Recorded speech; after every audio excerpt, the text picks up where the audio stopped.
Good afternoon everyone, good afternoon. क्या हाल चाल है जी आप सभी के? कैसे हैं आप सभी लोग? गुड आफ्टरनून दोस्तों, गुड आफ्टरनून। कैसे हैं जी आप सभी लोग? आप सभी की तैयारी कैसी चल रही है? क्या कल की दोनों क्लासेस जो है आपने लगाई हैं? ये इकोनॉमिक्स की आपकी जो क्लास है, क्लास नंबर 3 है। ये दो क्लासेस हैं आपकी आज और आज अभी चल रही है 1:30 से 3:30, फिर 4 से 6 भी है।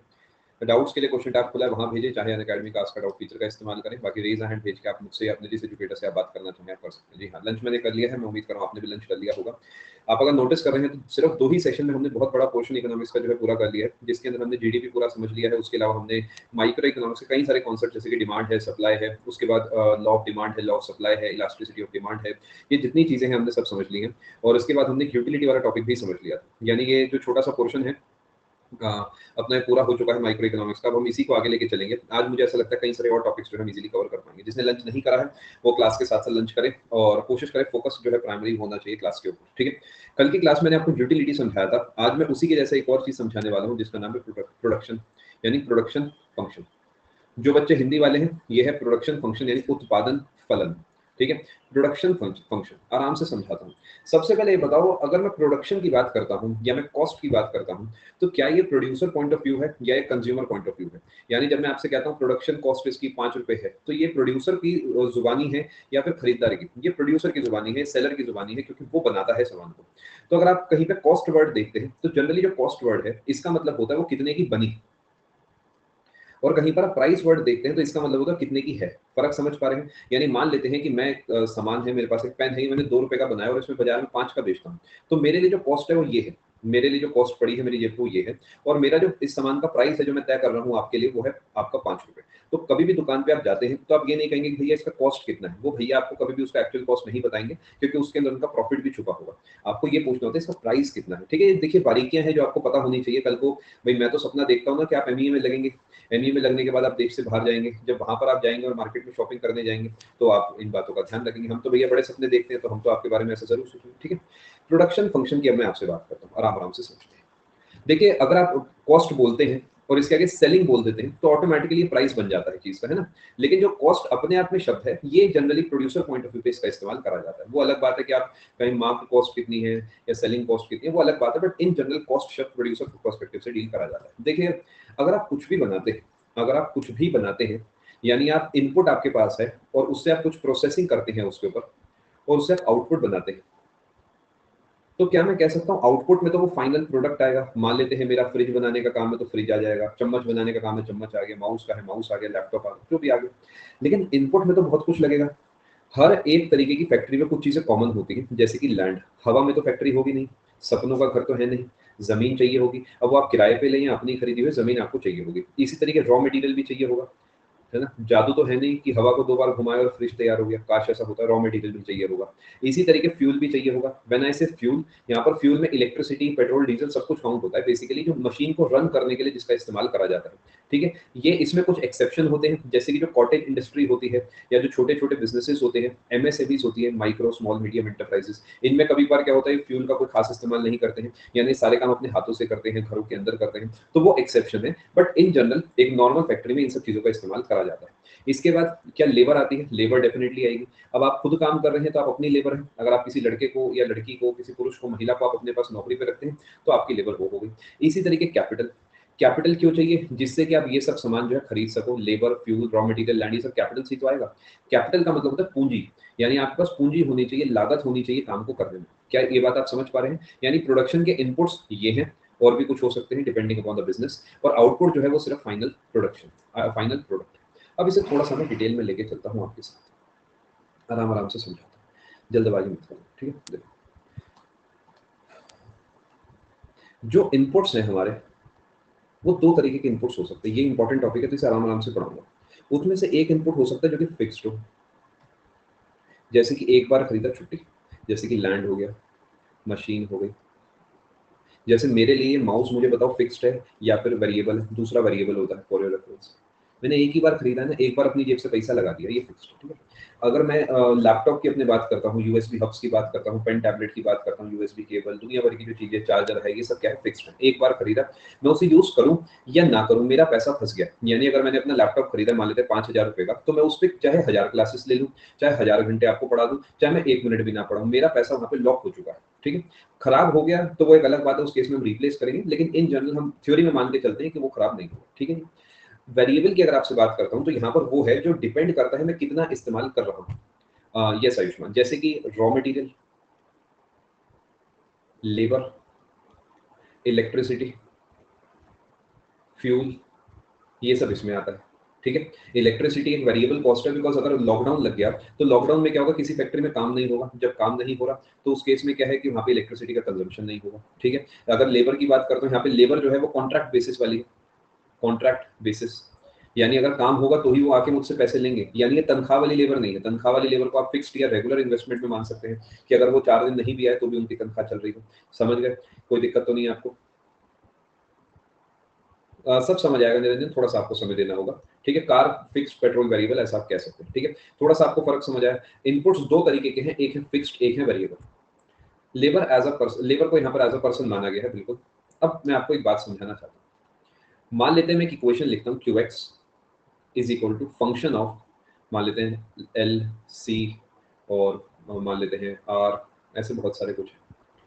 इसका मतलब क्या है स्टेटमेंट का? इसका मतलब है क्वांटिटी ऑफ एक्स प्रोड्यूस्ड जो है, इस f का मतलब है इज अ फंक्शन ऑफ, या फिर मैं कह सकता हूं डिपेंड्स अपॉन इन सब चीजों के। जैसे कि आपका लैंड, जी हाँ नोट करना है, मान लेते हैं एक और L लिख देता हूं जो कि है लेबर, जैसे कि ये हो गया कैपिटल, ये हो गया रॉ मटेरियल, गुड आफ्टरनून।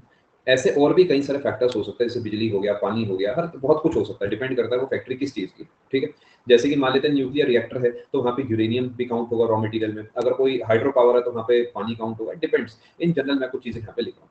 क्या इस बात को आप समझ पा रहे हैं जो आपको स्क्रीन पर दिख रहा है? यानी जो क्वांटिटी ऑफ एक्स प्रोड्यूस्ड है, ये दो टाइप की चीजों पर डिपेंड करती है, फिक्स्ड इनपुट्स पे और साथ में डिपेंड करती है वेरिएबल इनपुट्स पे। इस सेम कॉन्सेप्ट को कॉस्ट वाले चैप्टर में भी पढ़ते हैं, लेकिन पहले इसे समझने की कोशिश करते हैं। आपको यहाँ तक सब समझ आ रहा है? मैं उम्मीद कर रहा हूँ आपको सब कुछ समझ आ रहा है। ये पेज थोड़ा सा इंपॉर्टेंट है, आपको इसके बारे में अगर ज्ञान होगा तो आपको पेपर में काफी मदद होगी। आगे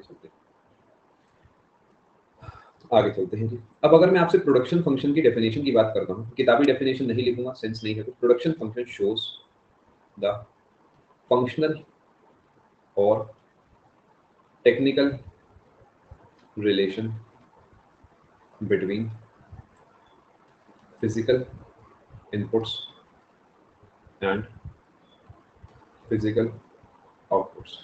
फिजिकल वर्ड इसलिए बोला गया है क्योंकि आपको एक्चुअल में कोई मटेरियल चीज लगनी चाहिए, मटेरियल चीज बाहर आनी चाहिए। यानी इसके अंदर लेबर काउंट करेंगे, लेकिन अगर आप बैठ के कुछ सोच रहे हैं वो काउंट नहीं करेंगे, क्योंकि अगर आप उसे चाहें तो लेबर में काउंट कर सकते हैं, लेकिन अलग से यहाँ पर थॉट प्रोसेस का जो है काउंटिंग यहाँ पर नहीं होगा। जो आप दिमाग लगा रहे हैं वो एक अलग चीज है। क्या इस डेफिनेशन को आप समझ पा रहे हैं? Production function shows the functional और technical relation between the physical inputs and physical output. यहाँ पे आर का मतलब रॉ मटेरियल है, ये लिखा है। आगे चलें। अभी जैसे एक दो बच्चों ने एक बात लिखी थी, वो बात थी कि सर माउस है कुछ समय के बाद खराब हो गया, तो वो बात बिल्कुल सही है। अब मैं उसका डिस्कशन आपसे थोड़ा सा करूंगा, ठीक है। आप बिल्कुल सही कह रहे हो, लेकिन मुझे बताओ क्या शॉर्ट टर्म में माउस खराब हो सकता है?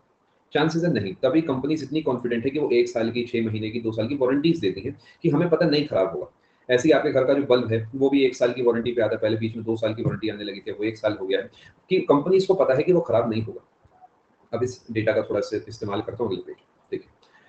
बिजनेसेस दो तरीके से चलते हैं। बिजनेसेस, जी हाँ, टैंजिबल थिंग, दो तरीके से चलते हैं। एक तो होता है शॉर्ट रन, एक होता है लॉन्ग रन। अगर मैं आपसे बात करता हूँ लॉ ऑफ वेरिएबल प्रोपोर्शन की, थोड़ा सा आराम से समझना इस पेज को।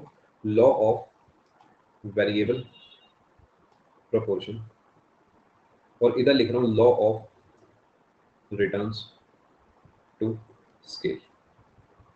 Law of returns to scale. Obviously मुझे पता है आपको भी नहीं समझ आया, तभी पढ़ा रहा हूँ, शांत दिमाग से सुनिए।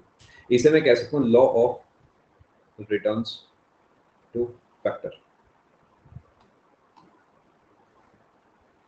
आराम से समझिए इसे, कोई जल्दबाजी नहीं, बहुत सिंपल चीज है। लॉ ऑफ वेरिएबल प्रोपोर्शन जो है ये आपका काम करता है शॉर्ट रन में, और law of returns to scale काम करता है लॉन्ग रन में। इसका मतलब क्या है, मुझे बताओ शॉर्ट रन में आपकी फैक्ट्री के अंदर जो फिक्स्ड चीजें हैं, क्या उस पर आपका प्रोडक्शन डिपेंड करता है? मान लेते हैं इस पेज पे मैं दोबारा चलता हूँ, शॉर्ट रन यानी अगर मैं 15 दिन की बात आपसे करता हूँ, शॉर्ट रन का मतलब थोड़ा सा टाइम, तो क्या मैटर करता है कि क्या आप अपने लैंड को या मशीनरी को बढ़ा सकते हैं शॉर्ट रन में 15 दिन में, एक महीने में? नहीं, इसके लिए तो दसियों साल काम करना पड़ता है, तब एक नई जमीन, एक नई मशीन खरीद सकते हैं। तो शॉर्ट टर्म के लिए क्या जो आपका प्रोडक्शन है वो सिर्फ और सिर्फ वेरिएबल चीजों पर डिपेंड करेगा? शॉर्ट रन के लिए अगर मुझे प्रोडक्शन बढ़ाना है तो रॉ मटेरियल ज्यादा कर लो, लेबर को ओवर टाइम दे दो, बिजली का बिल थोड़ा ज्यादा भर दो, डीजल खरीद लो, या फिर कम करना है तो रॉ मटेरियल कम कर दो, लेबर कम कर दो, इलेक्ट्रिसिटी कम कंज्यूम करो, फ्यूल मत खरीदो। यानी शॉर्ट रन के अंदर जो आपका कंडीशन है वो ये है कि सिर्फ वेरिएबल पे चीजें डिपेंड करती है। बट लॉन्ग रन में सोचो, क्या फिक्स में भी चेंज आएगा? जैसे भी एक बच्चे ने लिखा सर माउस खराब भी तो हो सकता है। जैसे मेरे कैमरे है, मेरा पता नहीं 5वां 6ठा कैमरा होगा ये जो कैमरा में वेबकैम इस्तेमाल कर रहा हूँ, क्योंकि मुझे पता है कुछ समय के बाद ये खराब हो जाएगा। पेन टैबलेट है, मैं कहीं बदल चुका हूँ, क्योंकि कुछ समय के बाद खराब हो जाएगा। ऐसी लैपटॉप मेरे पास 2 हैं, मुझे पता है कि एक नहीं काम करेगा तो दूसरा होना चाहिए। यानी लॉन्ग रन में जो फिक्स्ड चीजें होती हैं उनमें भी मुझे बदलाव करना पड़ता है। यहाँ तक तो आपको कोई दिक्कत नहीं होगी, मैं उम्मीद कर रहा हूँ। जैसे कि आज से अगर आप 2 साल पुराना मेरा कोई कोर्स देखोगे तो चेयर ये वाली नहीं थी वहाँ पे, तब वहाँ पे दूसरी चेयर थी। अब क्योंकि मुझे बहुत लंबे समय बैठना पड़ता था तो मेरी कमर में दर्द होता था, तो मैंने सोचा कि इसके लिए थोड़ा सा इन्वेस्टमेंट करा जाना चाहिए, क्योंकि आराम से बैठूंगा तो तबीयत मेरी ठीक रहेगी। तो मैंने क्या करा, चेयर खरीद ली। क्या ये चेयर खरीदना शॉर्ट टर्म में पॉसिबल है? यानी 15 दिन के काम में नहीं पॉसिबल है। बात पैसों की नहीं है, डोंट टेक इट की पैसे नहीं है, बात यह है कि अवेलेबिलिटी। अगर मैं चेयर मंगवा रहा हूँ तो टेक्निकली मुझे जाना है, खरीदना है, पसंद करना है, लाना है, और हो सकता है ऑर्डर करना पड़े फिर आए। तो शॉर्ट टर्म में सिर्फ वेरिएबल में चेंज होता है, लॉन्ग टर्म में फिक्स्ड भी बदलता है, वेरिएबल भी बदलता है। यहाँ तक की बात आपको समझ आ गई? अब मैं इसको आपके लिए इस पेज पे लिखता हूँ। शॉर्ट रन के अंदर क्या होता है, सम फैक्टर्स चेंज, बिल्कुल करेगा Tushar, and all other factors remain constant. ठीक है, यानी प्रोडक्शन चेंज करने के लिए क्या होता है, कुछ ही फैक्टर्स बदलते हैं। जैसे कि मान लेते हैं पहले प्रोडक्शन मेरा 60 था मेरी फैक्ट्री में, और उसके फैक्टर्स थे मान लेते हैं 2 लैंड, 4 मशीनें, 8 ये, 6 ये और 12 ये। ठीक है, अब मेरा प्रोडक्शन 60 से 70 हो गया, लेकिन उसमें ना 2 बदला है, ना 4 बदला है, ना 8 बदला है, ना 6 बदला है, 12 की जगह बस मान लेते हैं 18 हो गया।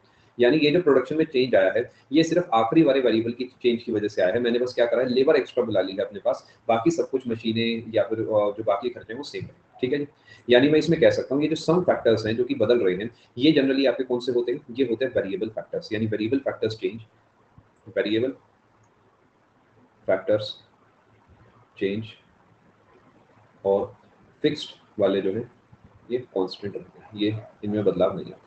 लेकिन मैं लॉन्ग रन की बात करता हूं तो यहां पर मैं क्लियरली कह सकता हूं कि all factors fixed plus variable. अभी बताता हूं आपको चेंज।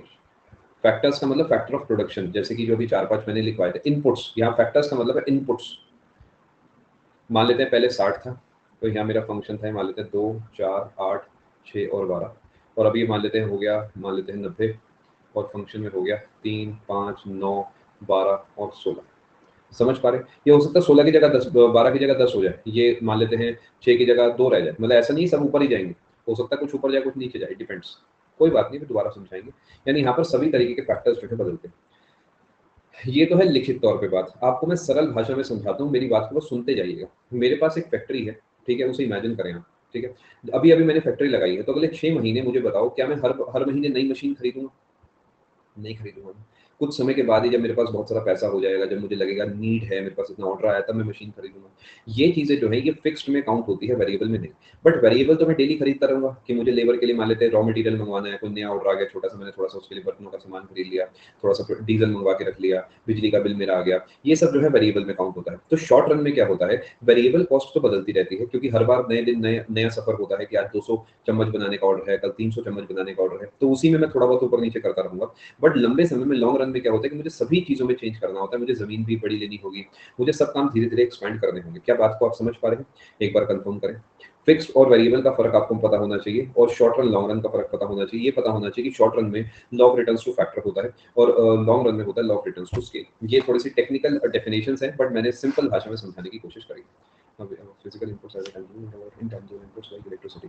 देखिए वो इसमें काउंट होगा बिल्कुल, मतलब tangible as in mainly tangible, जैसे इलेक्ट्रिसिटी की भी अगर आप बात करते हो वो भी अल्टीमेटली कंज्यूम हो रही है, because it is getting consume, it is a definite factor of production, definite input of production rather. तो जहां पर इनपुट है वो वहां पर काउंट होगा, जरूर होगा, ठीक है। इंक्रीज की जगह पर डिक्रीज हो तो भी चलेगा, लेकिन जनरली बीना देखा जाता है बिजनेस में इंक्रीज होता है जनरली, बाकी डिक्रीज भी हो सकता है। जैसे भी एक सवाल आया था साइबर कैफे का, तो साइबर कैफे के अंदर जो पीसीज रखे हैं, तो पीसीज जो हमारे हैं बेसिकली वो पीसीज हमारे फिक्स्ड इनपुट है। साइबर कैफे वाले भैया क्या कर रहे होंगे, धीरे धीरे अपने पीसीज को बढ़ाते जा रहे होंगे, फिर उन्होंने कुछ समय के बाद साथ वाली दुकान को ले लिया होगा, उसमें एक छोटा दरवाजा निकाल के 8-10 कंप्यूटर वहां भी रख दिए होंगे। यही होता है सबके यहाँ भी, पहले 2-4 कंप्यूटर लिए, जब काम में तरक्की हुई तो धीरे धीरे बढ़ाते गए। तो वो जो बढ़ाना है आपका नए पीसीज को खरीद के, वो जो है आपका बेसिकली क्या है, वो एक लॉन्ग रन स्ट्रेटजी है। लेकिन जो बिजली का बिल उनका आ रहा था वो एक शॉर्ट रन स्ट्रेटजी है, यानी वो डिपेंड करता है कितने लोग साइबर कैफे का इस्तेमाल कर रहे हैं और मतलब उस समय कितने लोग कंप्यूटर चला रहे हैं, तो उस हिसाब से बिजली का बिल आएगा, ठीक है। लेकिन देखिए बिजनेस इतना डायनामिक है कि आपको पता है आजकल मैक्सिमम साइबर कैफे जो है वो बंद हो चुके हैं। बड़े दुख की बात है, बट यही बिजनेस की खास बात है कि एक जमाना था साइबर कैफे जाने के लिए लोग मतलब ये है कि वेट करना पड़ता था, कभी बार कंप्यूटर खाली नहीं होते थे, थोड़ी देर वेट करो। मुझे भी आज भी याद है, 15 रुपए में 1 घंटा बहुत बहुत मैंने गेम खेली है साइबर कैफे में। मेरे दोस्त का ही साइबर कैफे था, और जब वो खुद बैठा होता था तो मैं फ्री में खेलता था, लेकिन जब उसके दादा बैठे होते थे तो मुझे पैसा देना पड़ता था, क्योंकि समझ रहे हो, वरना उसकी पिटाई हो सकती थी। तो अब आज क्या हुआ, उन्होंने 2 साइबर कैफे करे, धीरे धीरे वो उनमें से एक बंद हुआ, आज वो दोनों बंद हो गए, बिकॉज आज आप भी समझदार है, कोई भी साइबर साइबर कैफे नहीं जाना चाहता। अब जो साइबर कैफे का काम बचा है वो मेनली बचा है एग्जाम के फॉर्म भरना, इसके अलावा पेटीएम से जुड़ा, इंश्योरेंस से जुड़ा काम, इसके अलावा प्रिंट आउट और फोटो स्टेट, मतलब यही सच है। और इसमें सोचिए कितने घरों की रोजी रोटी गई है। और वो कमाल की बात ये है, देखिए अर्ली बर्ड्स को बहुत फायदा होता है हर बिजनेस में। अर्ली बर्ड्स वो होते हैं जो शुरू से ही शुरू कर देते हैं। जैसे उबर ओला जब नए नए आए थे तो लोगों ने इतना पैसा कमाया है कि लोगों ने 20-20 गाड़ियां खरीद ली थी उससे, सच बता रहा हूँ मैं। मतलब अगर आप 2,000-2,500 की राइड करोगे तो 8-8 हजार रुपये आपको देती थी कंपनी। अब चीजें ठीक उल्टी है, अब आपका खर्चा निकल जाए, 10-20 हजार रुपये आप अपने घर ले जाए, that is the max you can do. ये सब सब बिजनेस में होता है, जो जल्दी शुरू करता है वही जीतता है हमेशा। तो ऐसे ही है साइबर कैफेज का भी, कोई ऐसा होगा जिसने भी 2 साल पहले शुरू करा है तो इस समय बहुत प्रॉब्लम में होगा। क्या यहाँ तक कि आपको सारी बात समझ आ गई है? अब बात कर लेते हैं जी टोटल। इसीलिए कहते हैं कि सरकारी नौकरी बहुत अच्छी है, क्योंकि बेटा आज भी और आज से 30 साल बाद भी आपको रोटी देती रहेगी।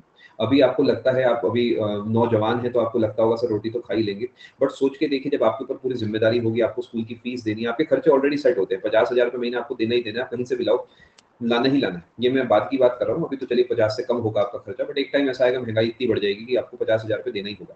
तब आपके पास 1-1.25 लाख रुपए की नौकरी होनी ही चाहिए। और प्राइवेट में ये रिस्क है, क्योंकि जनरली 40 के आसपास आपको रिटायर होना होता है प्राइवेट से, that is a forceful retirement, क्योंकि उसके बाद स्टैग्नेंट फेस आ जाता है आपकी लाइफ का, आईटी सेक्टर में बहुत देखने को मिलता है। आगे चलते हैं। खैर, टोटल प्रोडक्शन, टोटल प्रोडक्शन समझाता हूँ। साहिल शादी नहीं करेगा, अंकुश साहिल झूठ बोल रहा है, विश्वास मानो मेरा। टोटल प्रोडक्शन समझते हैं सर। इट इज दी, वो अलग बात है कि तुम्हारे घर पे एंड में कार्ड देने आएगा, तुम्हारी थोड़ी सी मैं फाइट करा देता हूँ, मुझे बड़ा मजा आता है इन कामों में। ऑफ ऑल प्रोडक्शन, अरे नहीं नहीं, तो it is the sum total of all productions, आराम से समझते हैं, ठीक है। अब फोकस करें जी आप इधर, मार्जिनल प्रोडक्शन।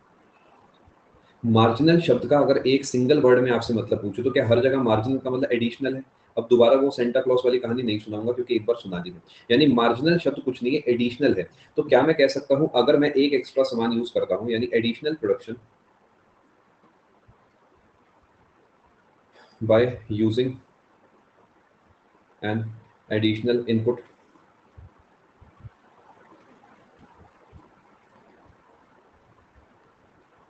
यानी मेरी फैक्ट्री में रोज के 200 जग बनते थे, मैंने क्या करा, 2 लेबर एक्स्ट्रा रख ली, अब मेरी फैक्ट्री में जो है बनने लग गए 201 जग। तो क्या मैं कह सकता हूँ मार्जिनल प्रोडक्शन उन 2 लोगों का 1 जग है, क्योंकि उन दोनों ने मिलकर मेरी फैक्ट्री में 1 जग की प्रोडक्शन को बढ़ाया है। अब इसका फॉर्मूला मैं कह सकता हूँ, एमपी जो है वो nth आइटम का वो होगा टीपी एन और माइनस टीपी n-1। क्या हो गया यार? समझ पा रहे हैं क्या लिखा है मैंने? TP n-1। ये मैं आपको मार्जिनल यूटिलिटी में समझा चुका हूँ फॉर्मूला, अब वही सेम कॉन्सेप्ट हर जगह लगना है।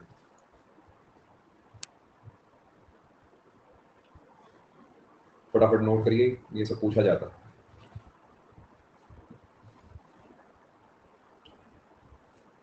बाय के बाद यूजिंग लिखा है, मेन तो ग्राफ है, सही बात है।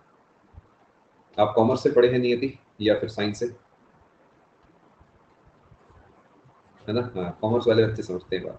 फॉर्मूला एक बार बताता हूँ, ठीक है, एग्जांपल से समझाता हूँ। मेरी फैक्ट्री में एक ही इनपुट मैंने लिया। एक इनपुट का मतलब क्या है आपका, बेसिकली मैं एक ग्रुप ऑफ इनपुट्स को ले रहा हूँ, समझ गए। एक का मतलब यहाँ पर है एक एकड़ जमीन, एक वर्कर, एक यूनिट इलेक्ट्रिसिटी, मतलब एक का मतलब है ग्रुप ऑफ इनपुट्स, एक पैकेट ऑफ इनपुट्स। इससे टोटल प्रोडक्शन मेरी फैक्ट्री में आया कितना, 2। ये इनपुट्स की गिनती है। लेकिन जैसे ही मैंने एक और इनपुट ऐड कर लिया तो उसके बाद मेरी फैक्ट्री का टोटल प्रोडक्शन आ गया 5। तो क्या मैं कह सकता हूँ इस सेकंड वाले का मार्जिनल प्रोडक्शन जो है वो 3 है। यानी ये जो सेकंड सेट ऑफ इनपुट्स है, मेरी फैक्ट्री में एक्स्ट्रा 3 यूनिट सामान बना पा रहा है। बहुत बढ़िया नीति।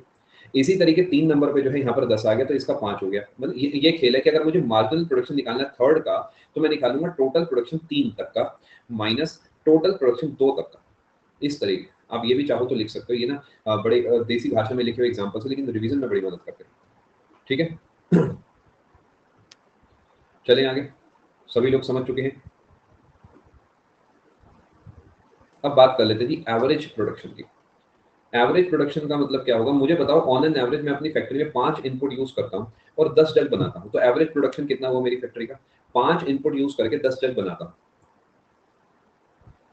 2 कैसे निकाला? तो भाई आपने दोनों को भाग कर दिया। क्या मैं कह सकता हूँ एवरेज प्रोडक्शन होगा total production divide by total inputs, और यही एक्चुअल फॉर्मूला है। तो इसे याद करने की कोई नीड ही नहीं है, बस समझ लेना, पेपर में काम बन जाएगा। अब होगा मेन खेल शुरू, जो कि है ग्राफ का। यहाँ तक आपको सारी बात समझ आ चुकी है। बहुत सिंपल सा डेटा चल रहा है, यूटिलिटी जैसे ही है, बस पर्सपेक्टिव थोड़ा सा अलग है। Utility basically consumer point of view पे था, ये जो है प्रोड्यूसर पॉइंट ऑफ व्यू पे है। टोटल, मार्जिनल और एवरेज, 3 चीजें भी हमने समझी। अब चलते हैं जी आगे, आराम आराम से समझते हैं, सुकून से। देखिए लंबे समय में क्या होता है कि अगर मैं अपने फैक्ट्री के इनपुट्स की बात करता हूँ, तो मेरी फैक्ट्री के इनपुट्स बढ़ते रहते हैं। ये तो आपको पता होगा, मैं अपनी फैक्ट्री के इनपुट्स बढ़ाता रहूंगा क्योंकि मैं अपने बिजनेस को ग्रो करना चाहता हूँ। लेकिन प्रॉब्लम ये है कि एक लिमिट के बाद इनपुट्स बढ़ाना समझदारी नहीं होती। आराम आराम से समझाऊंगा, स्क्रीन अभी खाली है, पहले पूरी बात को सुन लेना। यानी एक मिड पॉइंट होता है जहां पर चीजें मैक्सिमम यूटिलिटी वाली होती है। मैक्सिमम यूटिलिटी का यहाँ पर मतलब है कि जो सबसे ज्यादा समझदारी वाला खर्चा होता है। एग्जाम्पल के तौर पे बाजार में टीवी 16 इंच वाले भी आते हैं, 24 इंच वाले भी आते हैं, 32 इंच भी आते हैं, 40 या 43 इंच भी आते हैं, 50 इंच भी आते हैं, 55 इंच भी आते हैं, और 60 इंच, 70 ऐसे बहुत सारे आते हैं। लेकिन आपको क्या लगता है इसमें से सबसे ज्यादा बिकने वाली रेंज कौन सी होगी बाजार में? 32 और 43। 43 आजकल बिकने लगा है, बाकी डिपेंड करता है। ये दो रेंज ऐसी है जो मैक्सिमम बिकती है। 40 आता था आजकल, सोनी 43 बनाता था, तो एमआई वगैरह ने भी शायद 43 बनाना स्टार्ट कर दिया। बट मैक्सिमम रेंज ये वाली है, ठीक है, 32 या 43, क्योंकि समझदारी इसमें है। अब मान लेते हैं किसी के पास पैसा है, तो क्या जरूरी है वो 55 ही खरीदेगा? नहीं। कि अगर वो समझदार है तो वो अपने रूम का साइज देखेगा। अगर उसके रूम के साइज में 32 अच्छा लगता है, जो कि एक नॉर्मल रूम में अच्छा लगता है, तो वो क्या करेगा, 32 इंचेस खरीद लेगा। ठीक है, अजय बेटा डब्बे वाला भी होगा तो उसका कोई तो साइज होगा ना, है ना? तो ये वहां पर भी लॉजिक फिट होता है। ऐसा नहीं हो डब्बे वाला तो ऐसा उंगली इतना नहीं होगा ना, मतलब उसका भी कोई साइज होगा, तो वहां फिट कर लो, उदास मत हो। देखो घर में जो हमें कमियां लगती है उन्हें हम दूर करेंगे। मतलब ये बात आप कॉन्फिडेंस से बोला करो, जब भी आपको लगे ना, आपको कोई रिश्तेदार आपको जताए, तो हम दूर करेंगे ना। हम बैठे थे, क्या दिक्कत की बात, एक सैलरी में आ जाएगा टीवी, क्या बात कर रहे हो। 43 55 इंच पकड़ो सबसे बड़ा, एमआई के टीवी होगा 47,000 का, एक सैलरी में आ जाएगा। घूमने भी चले जाओगे तब भी खत्म नहीं होंगे, 63,000 रुपये, 65,000 रुपये, 70,000 रुपये, ऐसे सैलरी आती है आपकी। तो क्या फर्क पड़ता है, सब समय समय की बात है, सब हो जाएगा। अभी के लिए इधर फोकस करो। तो क्या मैं कह सकता हूँ कि ये मिड पॉइंट जो है गोल्डन पॉइंट है।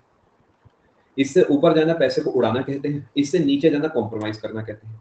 समझ रहे हो? इससे नीचे जाना कॉम्प्रोमाइज है, जैसे कि होटल में जाते हो, ओयो वगैरह, या फिर मान लेते हैं आप एयरबीएनबी करके बुक करते हो, या फैमिली के साथ कहीं भी जाते हो। मैक्सिमम होटल्स में क्या लिखते हैं कि टीवी है, और अंदर जाके देखते हो टीवी है, टैबलेट है।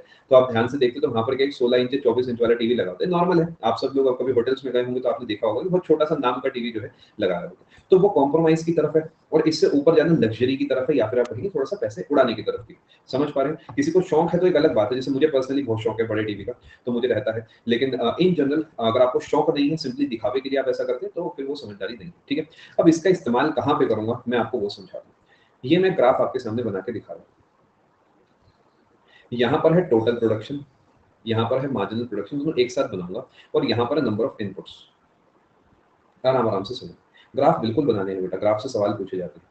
अगर मैं अपनी फैक्ट्री के इनपुट्स बढ़ाता रहता हूँ, बढ़ाता रहता हूँ और बढ़ाता रहता हूँ, तो क्या एक पॉइंट आएगा मेरा हर नया सामान जो है मुझे एक्स्ट्रा कुछ ना कुछ काम करके देगा। मेरी फैक्ट्री इमेजिन करो, फैक्ट्री में मैंने क्या कर रखा है, बहुत सारी मशीनें खरीदी हुई है, और मैं क्या कर रहा हूँ, लेबर अपने पास इकट्ठी कर रहा हूँ। अब सोचो मेरे पास अगर 10 मशीनें हैं, थोड़ा सा पर्सपेक्टिव देना होगा आपको मुझे, हर मशीन पे 3 लोग काम करते हैं, तो क्या टोटल 30 लेबर मेरे लिए आइडियल है? एक प्रेसमैन, एक हेल्पर और एक मान लेते हैं फोरमैन वगैरह कोई भी मान लो, ठीक है। अब मान लेते हैं मेरे पास 10 टोटल लेबर 10 ही थी, तो क्या 11वीं लेबर जो है मुझे फायदा देगी? 12वीं लेबर और ज्यादा, 12वां इंसान और फायदा देगा? नहीं, सोच आप दोबारा समझो और आसान भाषा में समझा दो। मेरी फैक्ट्री में 30 पर्सन की नीड है मुझे। अगर मेरी फैक्ट्री में 10 लोग हैं और मैं एक और बुला लेता हूँ तो क्या मेरा फायदा होगा? बिल्कुल होगा, क्योंकि वो मदद करेगा, ये हेल्प करेगा। इसी तरीके एक और बुला लूंगा, फायदा होगा। यानी शुरुआत में हर इंसान का जो मार्जिनल प्रोडक्शन है वो बढ़ता जाएगा। बेसिकली 30 लोगों तक वो मैक्सिमम की तरफ जाएगा, 30 पे वो आइडियल हो जाएगा, यानी अब बिंदास फैक्ट्री चल रही है। अब एक 31st आता है, वो कहता है मैं मदद करूंगा, मैं भी आऊंगा। मैं कहा अच्छा भाई क्या करोगे तुम? कह रहे कई बार मैंने देखा है कि जो प्रेसमैन है वो छुट्टी कर लेता है, तो उस पॉइंट पे मैं मशीन चलाऊंगा। मैंने कहा ठीक है आ जाओ, फिर क्या दिक्कत की बात है। तो इस इंसान को मैंने बुला लिया है, लेकिन आपको नहीं लगता कि उतना काम का नहीं होगा ये इंसान जितना कि वो 38% था? क्योंकि क्या पता प्रेसमैन छुट्टी ना करे, क्या पता सब चीजें सही चले, तो ये डेफिनेटली फायदा देगा, लेकिन पहले से कम फायदा देगा। एक और आ गया, वो भी कह रहा मैं भी, तो मैं भी करते हुए सब खेलने लगते। एक पॉइंट ऐसा नहीं आएगा कि अब गुस्सा आने लगेगा क्या कर रहे हो यार तुम, मैं घर को पैसा वैसे लेके जाऊँ या ना लेके जाऊँ। अब उसके बाद भी जो नया है वो क्या करेगा, उल्टा मेरा नुकसान कराने लगेगा। इसे 2-3 पर्सपेक्टिव से समझाऊंगा मैं। आप इसे ऐसे भी समझ सकते हो कि मशीन सब ऑब्सोलीट हो चुकी हैं, तो मेरी मशीन सब मुझे नुकसान करके दे रही है। इसी तरीके लेबर जो है वो भी मुझे नुकसान करके दे रही है, वो गप्पे लड़ा रही है, लेबर यूनियन बन रही है, अंदर एक अनिल कपूर बैठा है, मतलब सब कुछ हो रहा है एक साथ। अब वो काम ही नहीं करके राजी, वो कह रहे तनख्वाह बढ़ाओ। यानी एक पॉइंट ऐसा आएगा, वो कहेंगे कि भैया, वो मेरा नुकसान करेंगे अल्टीमेटली, ठीक है। देखिए मैं किताब की भाषा से बहुत डिफरेंट भाषा में समझा रहा हूँ, हो सकता है इनमें से कई सारी चीजें आपको कम समझ आए, लेकिन मेरी गारंटी है कि पेपर में टिक कराने लायक आपका काम हो जाएगा। बिकॉज अगर मुझे डिटेल में आपको पढ़ाना है तो मुझे बहुत कुछ कॉमर्स का बताना होगा, जो कि मुझे नहीं लगता आपके पेपर में पूछा जाएगा, ठीक है। तो कई सारी चीजों को मैं कट शॉर्ट करता हूँ, वो मैं आपको क्लियरली बता रहा हूँ, ठीक है। बहुत कम समझ आ रहा है, कोई बात नहीं, थोड़ा समय दीजिए, आगे चलते हैं। यूनियन होना अच्छा है नितिश, ठीक है, मैंने लेबर लॉस पढ़े हैं तो मैं सेफ खेलता हूँ, लेबर यूनियन होना बहुत अच्छा है, ठीक है। ये आपने ऐसे ग्राफ बनाई है, आगे चलते हैं। इतनी आसानी से थोड़ी फंसूंगा, कुछ मुश्किल ना हो यार, देखो ऐसे कैसे काम बनेगा। अब टोटल प्रोडक्शन की बात करता हूँ, टोटल प्रोडक्शन को समझते हैं। मुझे बताओ टोटल प्रोडक्शन क्या ये होगा यहाँ पर कि मैं इन सबको ऐड कर दूं, जैसे मार्जिनल यूटिलिटी में मैंने ऐड कराया था। यानी अगर यहाँ तक का टोटल देख लें तो इसे इसे सबको ऐड करना पड़ेगा। तो क्या ये ग्राफ मेरा ऐसे ऊपर की तरफ जाएगा? सोचिए जरा। अब ये जो है डाउन आ रहा है, तो ये ग्राफ ऊपर जाएगा नीचे जाएगा? बताओ जरा। इसे मैं 2 से 3 बार समझाऊंगा, तो जिन्हें पल्ले नहीं पड़ रहा फिर भी देखते रहो स्क्रीन की तरफ। ऊपर जाएगा, लेकिन क्या पहले से कम ऊपर जाएगा ना? सो अरे भाई, पहले वाला इंसान 10 का नोट कमा के दे रहा था, दूसरे ने 9 दिया, लेकिन कमा के तो दिया ना, मतलब प्लस तो होगा वो। अब ये वाले पॉइंट तक के ऊपर जाएगा, सोचो जरा, ये वाले पॉइंट तक के ऊपर ही जाएगा। क्या इस पॉइंट पे मैक्सिमम होगा? क्योंकि अब जो बाकी है वो नुकसान करेंगे। ये मेरा नुकसान करा माइनस में, तो मेरा प्रोडक्शन कम हो जाएगा, यानी ये कर कुछ इस तरीके नीचे आएगा। कायदे से बिजनेस को अगर कामयाबी से चलाना है तो ये पॉइंट पे आपका बिजनेस जिंदगी भर चलना चाहिए। जिस दिन वो डाउन आए, लेबर को हटा दो। यही कड़वा सच है, यही बिजनेसेस करते हैं। आपने देखा होगा कंपनी ले ऑफ्स करती है, बहुत सारे हटा दिए जाते हैं लोग। जैसे ही ये ग्राफ नीचे आता है वो हटा देते हैं, जो कि लॉजिकल भी है। देखिए बिजनेस पॉइंट ऑफ व्यू से सही है और मॉरल पॉइंट ऑफ व्यू से वो गलत है। खैर आगे चलते हैं। यहाँ तक की बात आप पूरे तरीके से समझ पाए? मैं आपको स्टूडियोज पूरा प्रोडक्शन का टॉपिक एक बार रिवाइज कराऊंगा एंड में, तो अभी के लिए आप यहाँ फोकस करो। जब तक आपको समझ नहीं आएगा मैं टॉपिक क्रैक नहीं करूंगा। थोड़ा थोड़ा पर्सपेक्टिव बना। अब इसे डेटा से खेल के दिखाता हूँ, थोड़ा सा मजा आएगा आपको। इसे अभी ऐसे ही बना रहने देते हैं। मान लेते हैं कि हर इनपुट जो है अपने साथ कुछ लेके आ रहा है, ठीक है। ये मार्जिनल प्रोडक्शन है जी मेरी फैक्ट्री का। अगर पहले वाले का 1 था, दूसरे का 2 है, तीसरे का 3 है, चौथे का 4 है, 5 है, 6 है, 5 है, 4 है, 3 है, 2 है, 1 है, 0 है और -1 है और -2 है। समझ पा रहे हैं? अब मुझे टोटल प्रोडक्शन निकालना है। अगर मैं टोटल प्रोडक्शन निकालता हूँ मेरे दोस्तों, तो क्या यहाँ पर टोटल प्रोडक्शन एक ही होगा? बिकॉज एक ही आदमी आया है आज। अगली बार मैं क्या करूंगा, इन दोनों को जोड़ के यहाँ पे लिखूंगा। अगली बार मैं क्या करूंगा, इन तीनों को जोड़ के यहाँ पे लिखूंगा। अब तो आप समझ ही गए हो मैं क्या करने जा रहा हूँ। 21, 26, 30, 33, टोटल देख लेना यार। 35, 36, 36, 35 और 33। एक बार टोटल चेक कर लीजिए, क्या यहाँ तक की बात आपको समझ आ रही है? यानी मार्जिनल प्रोडक्शन पहले ऊपर जाकर फिर नीचे आके यहाँ पर ऐसे डूबा था। अब मैं आपको थोड़ा सा ऐसे पॉइंटेड ग्राफ से समझाता हूँ, इससे आसानी से आपको मेरी बात समझ आएगी। अगर मैं इस ग्राफ को 3 हिस्सों में तोड़ूं तो आपको कोई तकलीफ तो नहीं है? अगर तकलीफ हो तो कृपया उसे अपने पास रखिएगा, क्योंकि मुझे अभी आपकी तकलीफ नहीं सुननी है। मैं मान के चलता हूँ आपको कोई तकलीफ नहीं हो गई तो मैं उसे इग्नोर कर दूंगा। अब सोचिए शुरुआत में, क्योंकि ये ऊपर की तरफ जा रहा है, तो क्या ये तेजी से बढ़ेगा ऊपर? ये ग्राफ की ना इस चीज का ध्यान देना कि ऐसे है, ऐसे है या ऐसे है। मैं बहुत बारीकी से पढ़ाता हूँ क्योंकि ये सत्य है। यानी इंक्रीजिंग विद इंक्रीजिंग स्लोप, ये सब नोट कराऊंगा कि इंक्रीज तो होगा लेकिन स्लोप भी बढ़ेगा, क्योंकि हर पॉइंट पे कुछ एक्स्ट्रा आ रहा है। अगले नंबर पे इंक्रीज तो होगा लेकिन विद डिक्रीजिंग स्लोप। इंक्रीज हो रहा है with decreasing slope. Purple line is total production, red line is marginal production.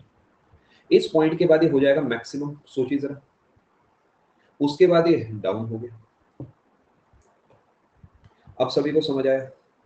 अब कुछ दिमाग में आपके केमिकल लोचा इस समय हो रहा होगा, वो मैं बताता हूँ क्या, कि सर ये ऐसा ही क्यों है, कि ऐसा ही क्यों है, या फिर ऊपर जाए। अब ये यहाँ पर आपसे माफी चाहेंगे बिकॉज हम एसएससी की तैयारी कर रहे हैं, तो कहीं जगह मैं क्या करता हूँ, थोड़ा सा कट शॉर्ट करता हूँ, क्योंकि पेपर में पूछता ही नहीं है कभी। तो इस चक्कर में वहां पर आपसे मैं थोड़ा सा यहाँ पर गुजारिश करूंगा कि हम इस इतनी डेप्थ में नहीं जा सकते कि ऐसे ही यू शेप ही क्यों आई, ऐसा क्यों नहीं आया सर, ये ऐसा क्यों नहीं हुआ, ये ऐसा क्यों नहीं हुआ सर, ये सब हम यहाँ पे स्टडी नहीं करते बिकॉज पेपर नहीं पूछते। ठीक है जी। आपको कैसे पता चल रही है कि डिक्रीज हो रहा है या इंक्रीज, क्या चीज डिक्रीज, टीपी या एमपी? इसकी आप बात करें कि इंक्रीज हुआ फिर डिक्रीज हुआ, ये फैक्ट है। ये देखिए, ये जो स्टडी, ये स्टडीज होती है प्रॉपर, और इसमें देखा जाता है कि with every increase in input the marginal production first increases then it decreases. जैसे याद करो यूटिलिटी वाले एग्जांपल में मैंने आपको समझाया था। ठीक है, समझ पा रहे हैं बात को? आगे चलते हैं।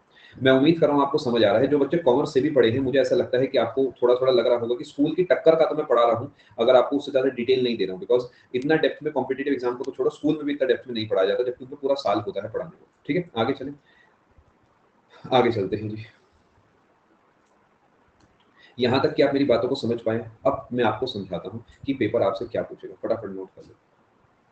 पेपर आपसे क्या पूछेगा वो अगले पेज में नोट कराता हूँ। ठीक है, सभी ने ये सब कुछ नोट कर लिया?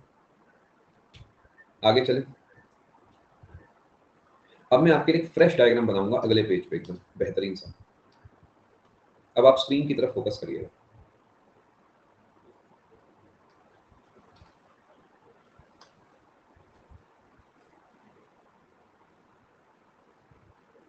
आराम से समझिए। ठीक है, अगर मैं मार्जिनल प्रोडक्शन को देखता हूं तो क्या यहां तक तो आपको कोई दिक्कत नहीं होनी चाहिए इस कर्व में? अगर मैं इस कर्व के हिस्से करता हूं दोस्तों, तो मैं इसके हिस्से ऐसे कर सकता हूं कि पहला फेज तो ये वाला है जिसमें एमपी बढ़ रहा है, दूसरा फेज ये वाला है जिसमें एमपी घट रहा है या जीरो हो रहा है, और तीसरा फेज जो है वो वैसा है जिसमें एमपी निगेटिव जा रहा है। यहाँ तक आपको समझ आ रहा है? अब अगर मैं पहले फेज को दोबारा बनाता हूँ, तो उस फेज के अंदर जो मेरा कर्व बनेगा वो कुछ ऐसा बनना चाहिए। पेन थोड़ा पतला लग रहा होगा, काम चला लीजिए। दूसरा जो फेज है वो कुछ ऐसा होना चाहिए, ये बिल्कुल कंटिन्यूअस होगा। तीसरा फेज होगा वो ऐसा होगा। यानी अगर मैं इन फेजेस को मार्क कर देता हूँ आपके लिए, ये पहला फेज है, ये दूसरा फेज है, और ये तीसरा फेज है, जिसके अंदर ये जो है एमपी का ग्राफ है, ये जो है आपका टीपी का ग्राफ है। यहाँ पर आपके एमपी और टीपी लिखा हुआ है, डिपेंड करता है कौन से ग्राफ को स्टडी कर रहे हैं, और यहाँ पर आपका इनपुट्स लिखा हुआ है। अगर मैं पहले रीजन की बात करता हूँ, first reason, if I talk about the first reason, first reason की अगर मैं आपसे बात करता हूँ, देखिए, तो यहाँ पर मैं कह सकता हूँ कि अगर एमपी जो है वो इंक्रीज हो रहा है एंड पॉजिटिव है, तो टीपी जो है वो इंक्रीज हो रहा है विद इंक्रीजिंग रेट।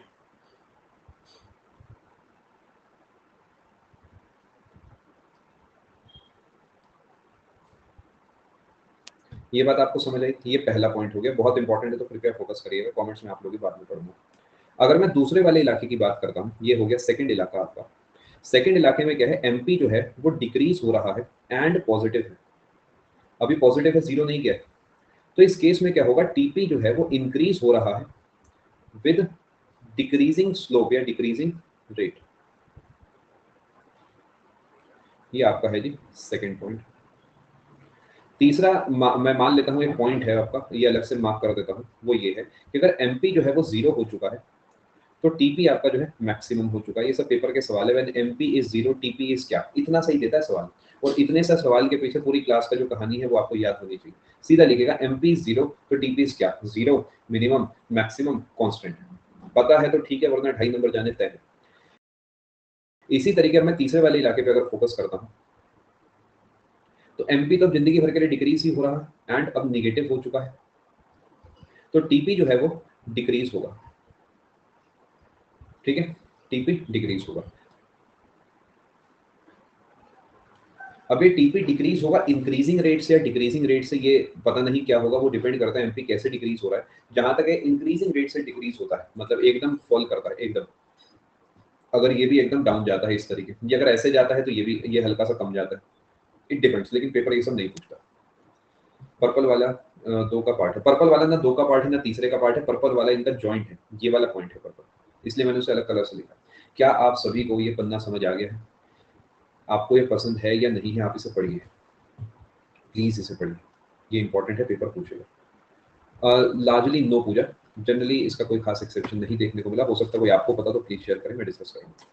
एक इंपॉर्टेंट बात और आपको बताना चाहता हूँ, वो ये है कि प्रोडक्शन कर्व जो होते हैं, प्रोडक्शन कर्व्स आर इन्वर्टेड, ठीक है मैं कर देता हूँ, inverted U shaped curves.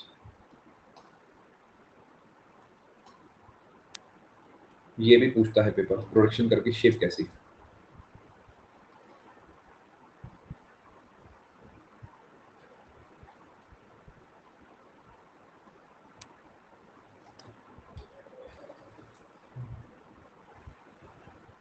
Yes Shiva,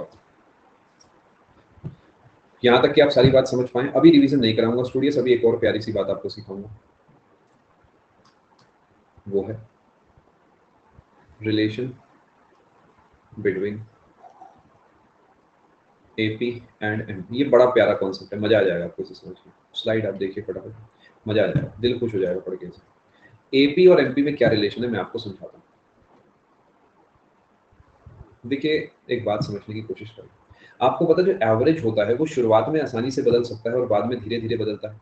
आपके देखिए मैं समय लूंगा, मैं आराम से पढ़ाता हूँ, मैं ऐसा नहीं करता कि एनसीईआरटी खोली या कोई साइड बुक खोली, उसे खोला कंप्यूटर पे, उसकी फोटोएं खींची और आपको दिखा दी ये 4 ग्राफ याद कर लें। मैं ऐसे नहीं पढ़ाता हूँ, मैं समय लेके पढ़ाता हूँ, क्योंकि मुझे भी पता है आपको एक ही बार इकोनॉमिक्स पढ़ने का मन है तो अच्छे से पढ़ाऊंगा, 10 घंटे चाहे फालतू लूंगा, ठीक है। तो आराम आराम से समझाता हूँ। देखिए बात क्या है कि जो एवरेज होता है वो एंड में बहुत मुश्किल से बदलता है। आपने अगर क्रिकेट देखा है या कभी रेसिंग वगैरह आपने देखी है, अब आपने रेसिंग करी है मोबाइल वगैरह में, तो आपने देखा होगा शुरुआत में एवरेज बहुत तेजी से बदलता है।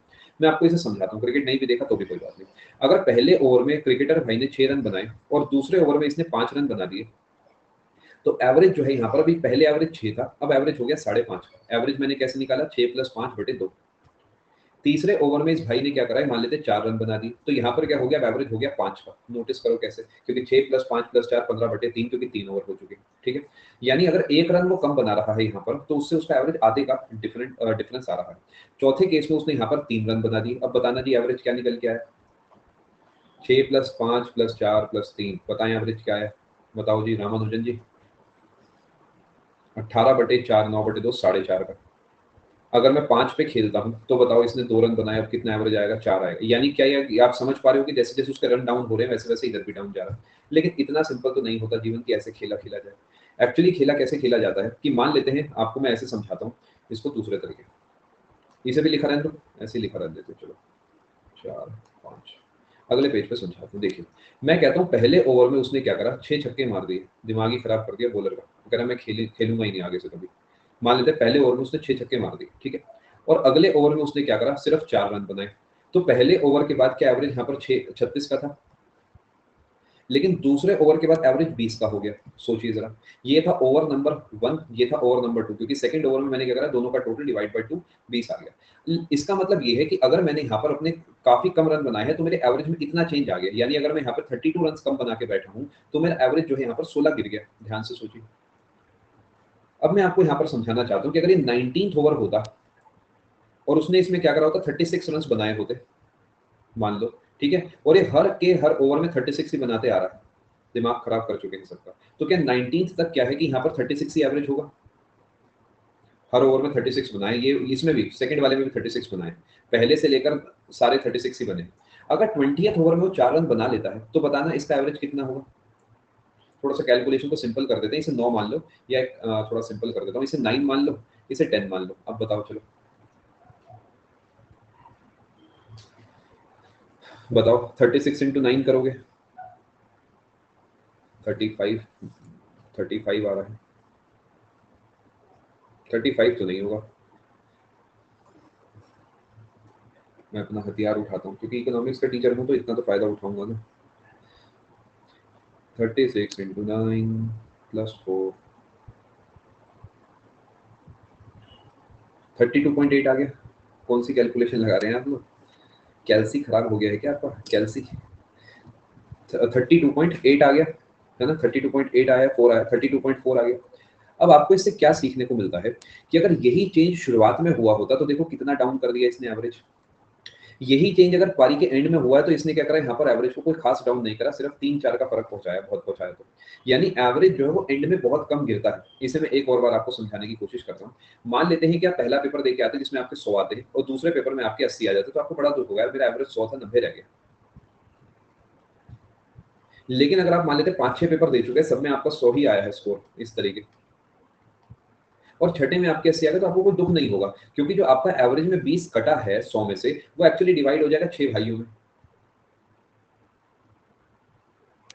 सोचो भाई, अभी आपके जो 20 100 में से जो 20 कटे थे वो 2 भाइयों में डिवाइड, हाँ सर आप करिए ना मैथ्स के टीचर वाली बात, है ना, यही लॉजिक होता है। अभी तक तो बहुत बेसिक लेवल पे पिछले पेज पे समझाया था। भाई जो एवरेज गिरा है वो मैं यहाँ पर इस तरीके खेल सकता हूँ, थोड़ा थोड़ा पर्सपेक्टिव मिला। यानी बिजनेस अगर मैं 2 साल से कर रहा हूँ और दोनों साल में जो है मैंने अपनी फैक्ट्री में रोज के मान लेते 100 जग बनाए, तो 2 साल 1वें दिन पे अगर मैं जग नहीं भी बनाता तो भी मेरा एवरेज बहुत क्लोज रहेगा, वहीं पे टिका रहेगा, एवरेज आसानी से नहीं बदलेगा। लेकिन अगर मैं पहले दिन जाके दूसरे दिन छुट्टी कर लेता हूँ, मेरा एवरेज एकदम डाउन आ जाएगा, जिसे मुझे मेहनत करके वापसी उठाना पड़ेगा। ये बहुत इंपॉर्टेंट रिलेशन है आपका एपी और एमपी के बीच में, ये मैं आपको समझाता हूँ आगे चल के। Relation between AP and MP समझते हैं सर। पहले ग्राफ बना देता हूँ जो आपको समझ में कम आएगा, उसके बाद आपको समझाने की कोशिश करूंगा। ये तो एमपी का ग्राफ था, ये तो एमपी का ग्राफ है, कोई दिक्कत तो नहीं आपको। ये एपी का ग्राफ है।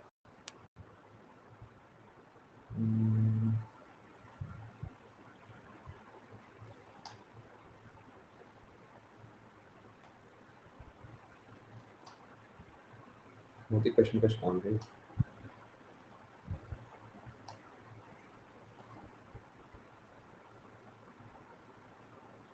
कुछ इस तरीके डाउन जाता है। MP and AP, sir AP average production, MP marginal production. इस ग्राफ को गोली मार देते हैं, बड़े बेसिक भाषा से समझते हैं। अगर मैं अपनी फैक्ट्री के अंदर रोज, अरे नहीं आया समझ, कोई बात नहीं, नहीं आया समझ, क्या दिक्कत की बात है, आराम से समझते हैं। एमपी की अगर मैं आपसे बात करता हूँ, मेरी फैक्ट्री में आज मैंने एक काम करा, तो मुझे बताओ टोटल प्रोडक्शन कितना,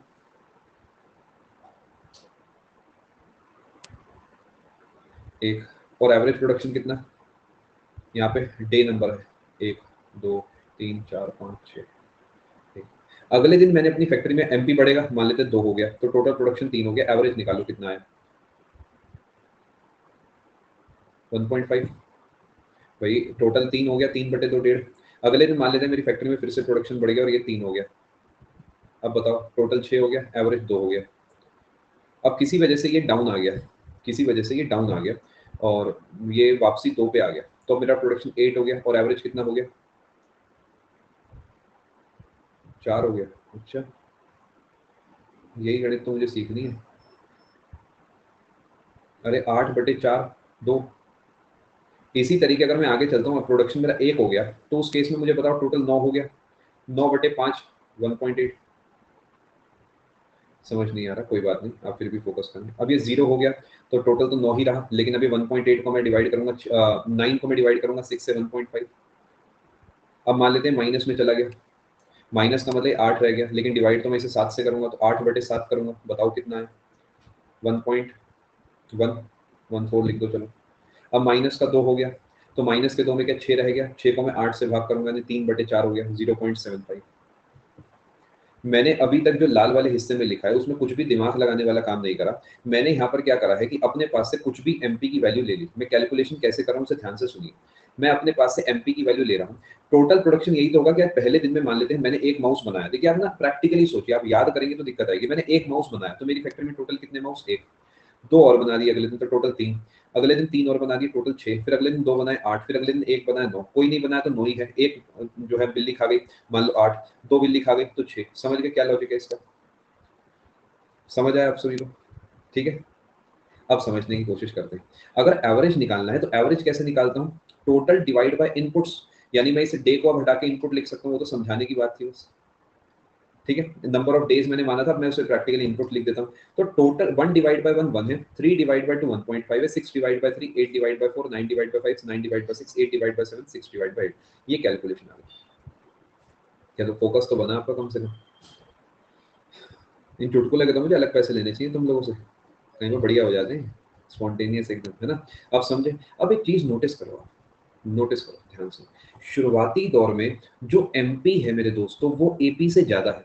सिर्फ एमपी और एपी पे फोकस करना है। शुरुआती दौर पे एमपी, पहले देखो एमपी और एपी बराबर है, फिर एमपी आगे निकल गया, सोचिए जरा, एमपी 3 है तो वो 2 ही रह गया, फिर उसके बाद वो दोनों बराबर आ गए, देखो जरा बराबर आ गए वो, फिर उसके बाद एपी आगे निकल गया, ध्यान से देखिए, ये पीछे रह गया, ये पीछे रह जाएगा हमेशा के लिए और ये आगे निकल जाएगा। ये बहुत प्रैक्टिकल चीज है।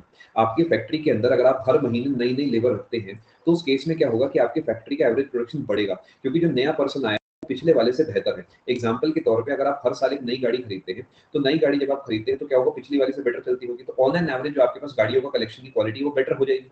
या मान लेते हैं हर साल आप एक नई मशीन खरीदते हैं अपनी फैक्ट्री के लिए, तो ओवरऑल जो आपका एवरेज है वो बढ़ेगा। लेकिन एक पॉइंट ऐसा आएगा, मान लेते हैं आपके मशीन के पैसे खत्म हो गए तो आप सस्ती मशीनें खरीदने लगे, तो सस्ती मशीनें जब आप खरीदेंगे तो उस पॉइंट पे आपका एवरेज डाउन आता जाएगा, क्योंकि अब आप क्या कर रहे हैं, ऑब्सोलीट मशीन खरीद रहे हैं, लोकल रॉ मटेरियल लगा रहे हैं, तो क्या होगा, धीरे धीरे आपका एवरेज डाउन आता जाएगा।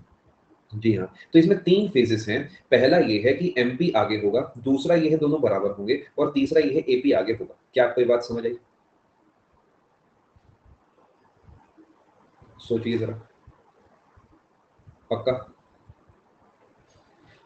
अब आगे चलते हैं। सबसे पहले मैं आपको समझाना चाहूंगा, अगले पेज पे लिखूंगा, ये यही लिख दूं, MP is greater then AP. तो क्या इसमें एपी जो है वो राइज करेगा? आपको पता नहीं करना सिमरन, अपने को बस ये याद करके जाना, ये 3 लाइनें पेपर आपसे पूछेगा, ठीक है?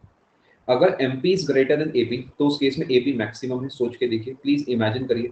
और MP is less then AP तो एपी जो है वो फॉल करेगा। इमेजिन करें, प्लीज इमेजिन करें, रटे नहीं, इन वैल्यूज में भी ना खोएंगे। 1 3 का 2 आ रहा है तो सर ये मैक्सिमम क्यों नहीं है? क्योंकि ये तो रैंडम कुछ भी वैल्यूज लेके समझाया गया है। प्रैक्टिकली जो होता है वो ये लिखा है। एक्चुअली जो मतलब कॉन्सेप्ट है वो कुछ इस तरीके काम करता है, समझ गए? एमपी जब आगे है तो एमपी एपी को अपने पास खींच रहा है। मैं रोज नए नए लोगों को अपनी फैक्ट्री में बुला रहा हूँ, नई नई टेक्नोलॉजी हो रही आ रही है, रिसर्च हो रही है, तो मेरा जो एपी है वो खींचा चला जा रहा है तेरी ओर। समझ पा रहे हैं बात को? नहीं, एमपी की तरफ खींचा जा रहा है। एक पॉइंट पे एमपी मैक्सिमम है तो वहां पर एपी भी मैक्सिमम है, दोनों बराबर हो गए। उसके बाद मैं घटिया सामान जो है बेच रहा हूँ तो उसकी वजह से घटिया सामान जो है यूज कर रहा हूँ, उसकी वजह से एपी भी मेरा डाउन आ जाएगा। समझ पा रहे हैं? आपसे जो पेपर पूछेगा मैं आपको पहले ही बता देता हूँ, पेपर एक तो ये डब्बा पूछेगा और इसके अलावा ये 4 डब्बे आपसे पूछेगा, इसके अलावा आपसे ये पूछेगा, और आपसे कोई नहीं कह रहा कि ये ग्राफ बना के दिखाओ इस तरीके का, ये सब आपसे कोई नहीं पूछने वाला, ठीक है? ये आपसे कोई नहीं पूछेगा, आप चिंता ना करें। ये सब कोई नहीं पूछेगा कि ग्राफ कैसा ये है वो है। आपको जो है वो सिंपली आपसे जो बात करेगा वो या तो ये करेगा प्रोडक्शन कर्व की शेप क्या होती है, या फिर इनमें से कोई पॉइंट पूछेगा, या फिर आपसे पूछेगा ये जो नीचे वाली 3 बात, ठीक है? ये मैंने आपको प्रोडक्शन समझा दिया है। विश्वास मानिए मेरा, जो मुश्किल पोर्शन है वो ऑलमोस्ट खत्म हो गया है। एक बार कॉस्ट कर्व पढ़ लोगे उसके बाद पूरे सिलेबस में कुछ भी मुश्किल नहीं है। जो बच्चे पहले पढ़ चुके हैं कॉमर्स से उन्हें पता होगा, कॉस्ट कर्व के बाद कुछ भी मुश्किल नहीं है। उसके बाद देखो मार्केट पढ़ेंगे, बहुत ही मजेदार टॉपिक है।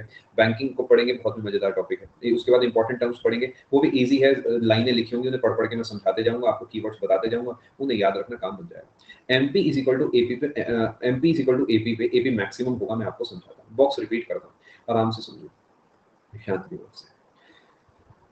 इसे उल्टा सोचो, MP is equal to AP पे एपी मैक्सिमम है, इसे ऐसे सोचो, एपी मैक्सिमम तब होगा जब एमपी और एपी बराबर है। सोच के देखिए, थोड़ा सा इमेजिन करें। इको के अभी मेरे हिसाब से टोटल कम से कम 12 13 सेशन तो होते हैं, अभी हम तीसरे पे हैं, ठीक है?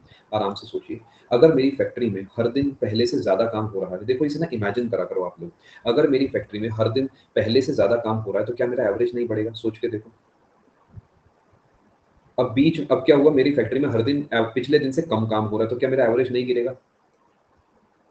दोनों के बीच में वही पॉइंट होगा ना जहां पर एमपी मैक्सिमम था, और वो पॉइंट भी होगा जहां पर एपी मैक्सिमम था, और मैटर ऑफ चांस है कि वो दोनों एक ही जगह होगा। इमेजिन करके देखो, ठीक है पूजा? बस यही कॉन्सेप्ट है। देखो हर चीज ना ग्राफ से नंबर से समझ नहीं आती, अधिकतर चीजें ना सोच के समझ आती है, क्योंकि इकोनॉमिक्स क्या है, सब बिजनेस है, प्रैक्टिकल चीजें हैं। और क्या है, ये एमपी है और ये एपी है। इमेजिन करना बहुत जरूरी है, हर चीज किताब में नहीं लिखी होती। और ये कायदे से क्या है कि ये सब चीजें तो हमें स्कूल में ही पढ़ा देनी थी। मुझे बहुत बुरा लगता है कि हमें 10th के बाद कह देते हैं कि तुम कॉमर्स लोगे या साइंस लोगे। मुझे ऐसा लगता है 11th 12th की कॉमर्स बहुत जरूरी है बच्चे के लिए। ये बात मैंने अब समझी है कुछ सालों पहले, जब मैं अपना डिग्री वगैरह सब हासिल कर चुका था, कि साइंस की डिग्री से ज्यादा प्रैक्टिकल इन्फॉर्मेशन जो 11th 12th की किताबें हैं उसमें, बिकॉज वो आप साइंस की डिग्री आपको स्पेशलाइजेशन, यानी आपको एक फील्ड में जाना है, जनरलाइजेशन के लिए कॉमर्स इज वेरी इंपॉर्टेंट। अगर आपको जीवन के बारे में सीखना है, आपको पैसा कैसे मेंटेन करना है, मैनेज करना है, इन्वेस्ट करना है, वो कॉमर्स आपको सिखाती है। खैर आगे चलते हैं। मैं उम्मीद कर रहा हूँ यहाँ तक आप सारी बात समझ पाए हैं। आपको 1 मिनट का मैं ब्रेक दे रहा हूँ और उसके बाद मैं आपको कॉस्ट कर्व के बारे में पढ़ाऊंगा। बहुत ही मजेदार टॉपिक है, बहुत ही मजेदार टॉपिक है, मजा आ जाएगा। ठीक है, 1 मिनट का ब्रेक है, आप लोग सेशन में बने रहिए। आपकी चैट में ऑफ कर रहा हूँ और थोड़ा सा दिमाग को शांत करिए, पॉसिबल थोड़ा सा वॉक करिए घर में, और उसके अलावा जो है अपना पानी पी सकते हैं। ठीक है, सेशन में आप प्लीज बने रहें।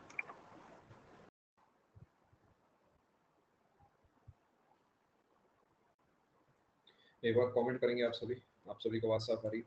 ठीक है, अगर आपको यहाँ तक की सारी बात समझ आ चुकी है तो एक छोटा सा पॉइंट और पढ़ाऊंगा मैं, उसके बाद हम चलेंगे आगे। क्या आप तैयार हैं? आपने इस ग्राफ में एक चीज नोटिस नहीं करी, नोटिस करें जरा। मैं आपको दोबारा एक ग्राफ बना के दिखाता हूँ। एक सवाल पहले मैं आपसे पूछूं, ठीक है, ध्यान से सुनिएगा बात को। अगर मेरी फैक्ट्री में जो है पहले अभी तक रोज 10 आइटम बन रही थी, तो क्या यही मेरा एवरेज प्रोडक्शन है? अभी तक डेली 10 आइटम बन रही थी, तो क्या सभी लोग आ गए हैं? एक बार बताएं, सभी लोग सुध बुध अपने खो तो नहीं चुके हैं? सब बने हुए हैं? ठीक है, अब एक प्यारी चीज आपको समझाता हूँ। देखिए, थोड़ा सा हाई लेवल जाऊंगा। ठीक है, पहले मैंने सोचा था इससे काम बन जाएगा, बट क्योंकि आप जो है चीजों को समझ पा रहे हैं तो मैं हल्का सा और हाई लेवल जाने की कोशिश करूंगा। अगर आप उसे ना समझ पाए तो आप इससे काम चला लीजिएगा, बट मैं चाहूंगा आप उसे सुन लें। ठीक है, एक्चुअली क्या होता है, इस लाइन को मैं थोड़ा सा एक्सप्लेन करना चाहूंगा आपके सामने। जो बीच वाला पॉइंट है, I would like to explain it a bit. ध्यान से सुनना। जब तक एमपी ग्रेटर देन एपी है, ध्यान से बात को सुनना, जब तक एमपी ग्रेटर देन एपी है तब तक एपी राइज कर रहा है। यही मैंने लिखा है पहली लाइन में। even if MP falls and MP greater than AP, मुझे बताओ AP राइज करेगा या AP फॉल करेगा? सोचो। अगर MP ग्रेटर देन AP है तो AP को राइज करना उसकी मजबूरी है। यानी अगर मेरी फैक्ट्री का जो, हाँ मैंने इसलिए ब्रेक के बाद समझाया, मुझे पता था शुरुआत में दिमाग घूम जाएगा। मान लेते हैं मेरी फैक्ट्री का एवरेज प्रोडक्शन 10 था और 2 दिन पहले मेरी फैक्ट्री का MP 16 था। अब अगर 16 के बाद ये 13 पे भी आ गया, क्योंकि ये 10 से तो ज्यादा ही है, तो ये तो इंक्रीज करके 10.5 या ऐसा कुछ बन जाएगा।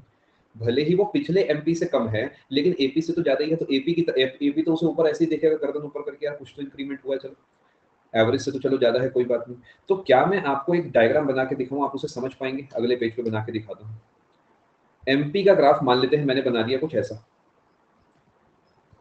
जब एमपी आगे है तो एपी भी ऊपर की तरफ जा रहा है, मान लेते हैं इस तरीके। जब एमपी नीचे आ रहा है तो भी एपी ऊपर जा रहा है, लेकिन अब कम स्लोप से ऊपर जा रहा है। फर्क समझ पाए? और एपी से जैसे ही एमपी बराबर होगा उसके बाद एपी डाउन आने लगेगा। क्या ये वाले ग्राफ को आप समझ पाए?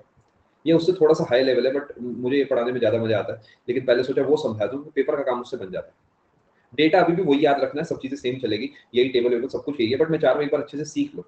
समझ गए? यानी ये जो है आपका एमपी का ग्राफ है और ये जो है एपी का ग्राफ है। क्या समझ पाए आप मेरी बात को? किसी को कोई दिक्कत तो नहीं है? बिकॉज एमपी भले ही अभी 50 था, 40 हो गया, लेकिन क्योंकि एवरेज ही यहाँ पे 10 था तो 10 से 12 ही होगा एवरेज। एवरेज को बढ़ना ही पड़ेगा, और जैसे ही एमपी एपी के बराबर होगा उसके बाद एमपी नीचे आएगा और एपी भी धीरे धीरे नीचे आएगा, उतनी तेजी से नीचे नहीं आएगा। क्या आप सभी को समझ आ गया?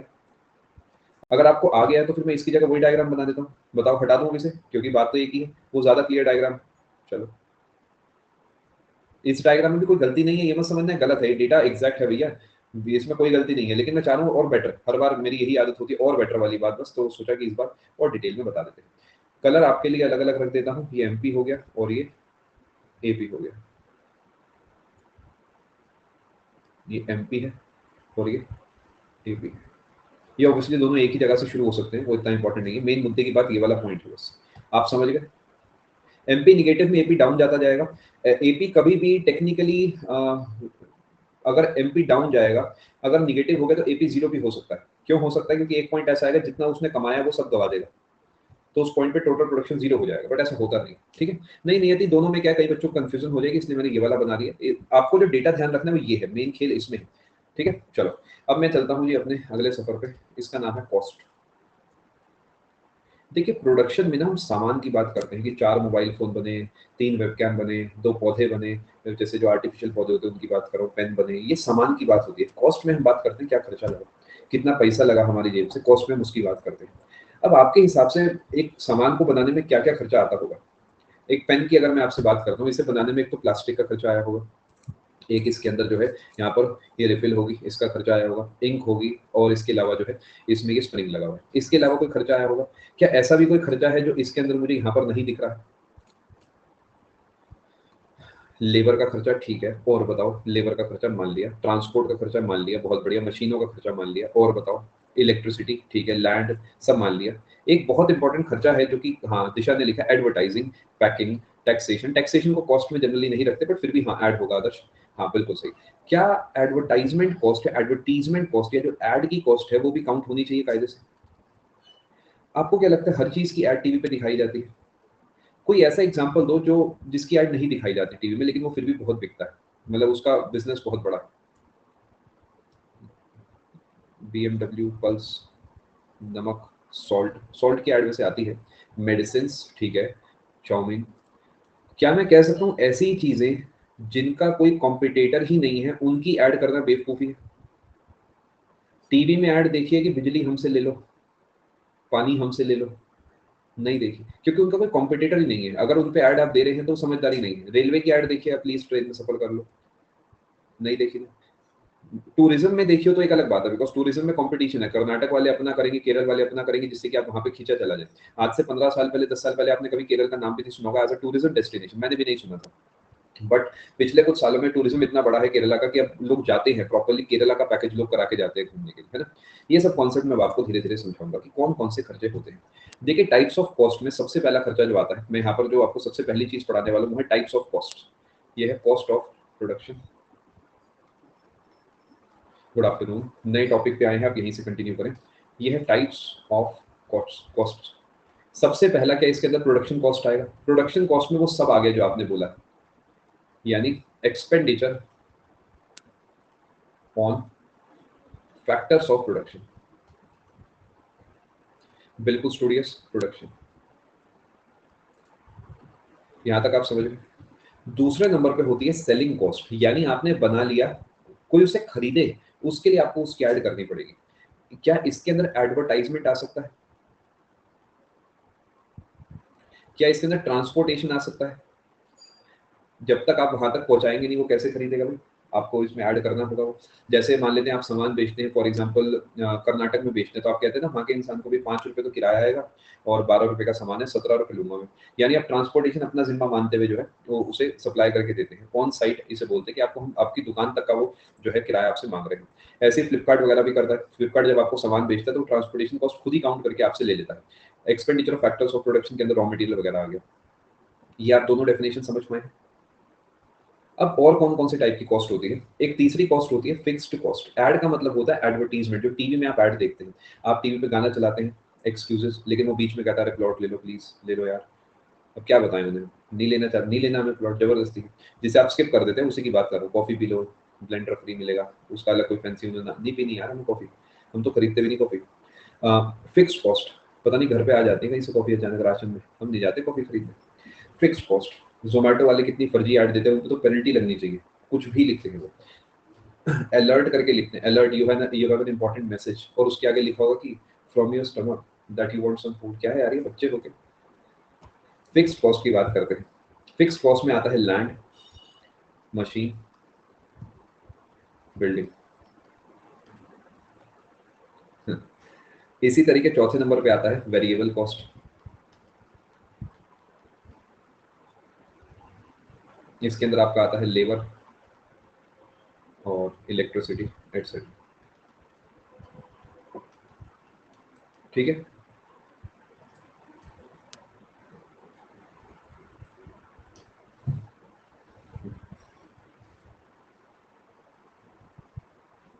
यहाँ तक की बात आप समझ पा रहे हैं?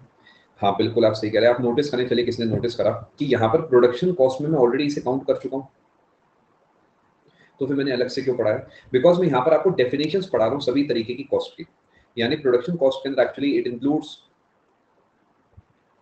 Fixed cost plus variable cost. मैं तो आपको सबकी डेफिनेशंस पढ़ा रहा हूँ, यानी किसके अंदर क्या आता है। पेपर क्योंकि सीधा आपसे पूछता है एग्जांपल देके बताओ इलेक्ट्रिसिटी किस में काउंट होगी, या फिर इलेक्ट्रिसिटी का मीटर किस में काउंट होगा, इस तरीके के सवाल पूछे जाते हैं। ठीक है जी। अब एक बढ़िया सवाल मैं आपसे पूछता हूँ, CGL 18 का सवाल है, मेरा ख्याल 23 जून शाम 4 बजे वाली शिफ्ट का सवाल है। वो ये है, when output is 0 variable cost is क्या? ऐसे ही आया था सवाल, कोई चेंज नहीं है इसमें। मैं आपको इसे नोट कराता हूँ, आगे चल के नोट कराऊंगा, पहले कुछ डेफिनेशंस और बताता हूँ। एक और डेफिनेशन होती है अपॉर्चुनिटी कॉस्ट। अपॉर्चुनिटी कॉस्ट, इसका मतलब क्या है? आंसर आपका जीरो होगा, जो वो सवाल है उसका आंसर जीरो होगा। अपॉर्चुनिटी कॉस्ट ये क्या है जी? इसका दूसरा नाम है सैक्रिफाइस कॉस्ट या फॉरगॉन कॉस्ट। एग्जांपल देता हूँ, ओला बुक करी या उबर बुक करी, पहले उबर आ रहा था 180 रुपये लूंगा, 180 रुपये कम दे रहा है। ओला चेक करते, ओला चेक करी 160 रुपये आ रहे थे, लेकिन 160 तो आए, कैब नहीं आई दोस्त, 15 मिनट हो गए। वो भी मना नहीं कर रहा, कह रहा आ रहा हूँ, अरे तो सच में आ रहा हूँ 2 मिनट में, क्योंकि उसे पता है उसकी भी रिकॉर्डिंग हो रही है, तो वो भी अगला खिलाड़ी इंसान है। और उसके बाद उसने फोन उठाना बंद कर दिया।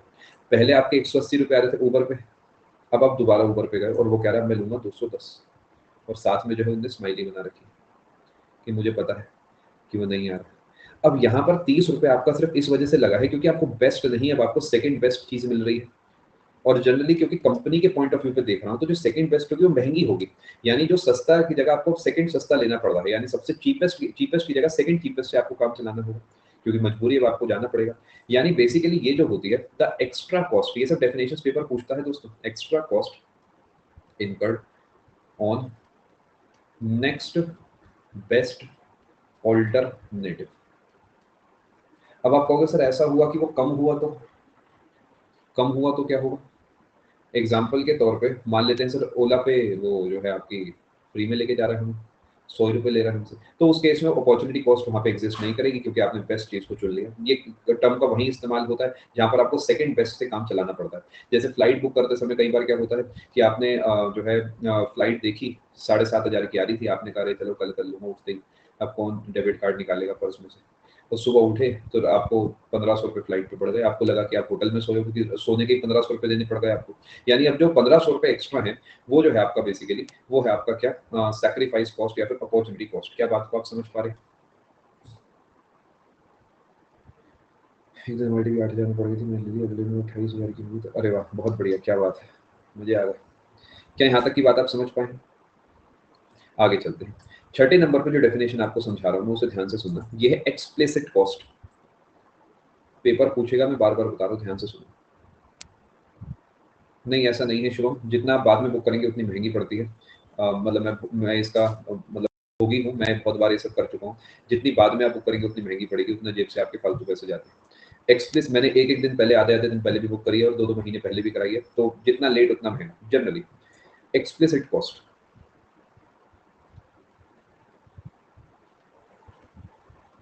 मतलब मैं बहुत बार ऐसे फ्लाइट करेगी, रात को 12 बजे की फ्लाइट है और 6 बजे मैंने टिकट बुक कराई है, तो मतलब ये है कि कुछ समय के बाद वो कांस्टेंट हो जाती है, यानी 4 दिन बाद की टिकट अगर 8,000 की है तो 4 घंटे बाद की भी 8,000 की होगी, यानी उससे ऊपर नहीं जाती। तो ये डिपेंड करता है आप कहाँ ट्रैवल कर रहे हैं, उस पर भी डिपेंड करता है। Cost of factors of production not owned, बिल्कुल, और कंट्रोल्ड बाय ओनर। एग्जाम्पल, नहीं नहीं यार, मार्केट से मैं गया ही नहीं हूँ। तुम लोग ऐसे नजर लगाते हो मेरे घूमने पे कि मैं कहीं नहीं जा पा रहा, सच में यार, कहीं तो जाना ही है मुझे। अब तो दिल्ली चले जाओ, कहीं तो घूमो, दिल्ली जाके चालान ही कटवाओ, कम से कम याद तो रहेगा दिल्ली घूम के आया था। Implicit cost,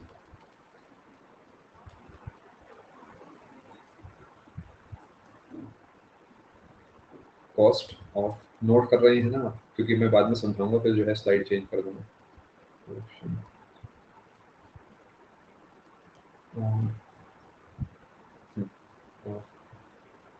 control by owner. Example, building, truck, etcetera, sell own.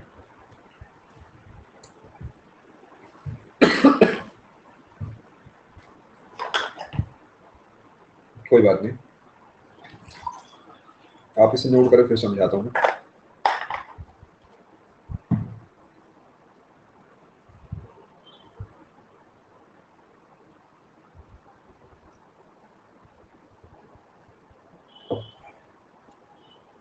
हो गया?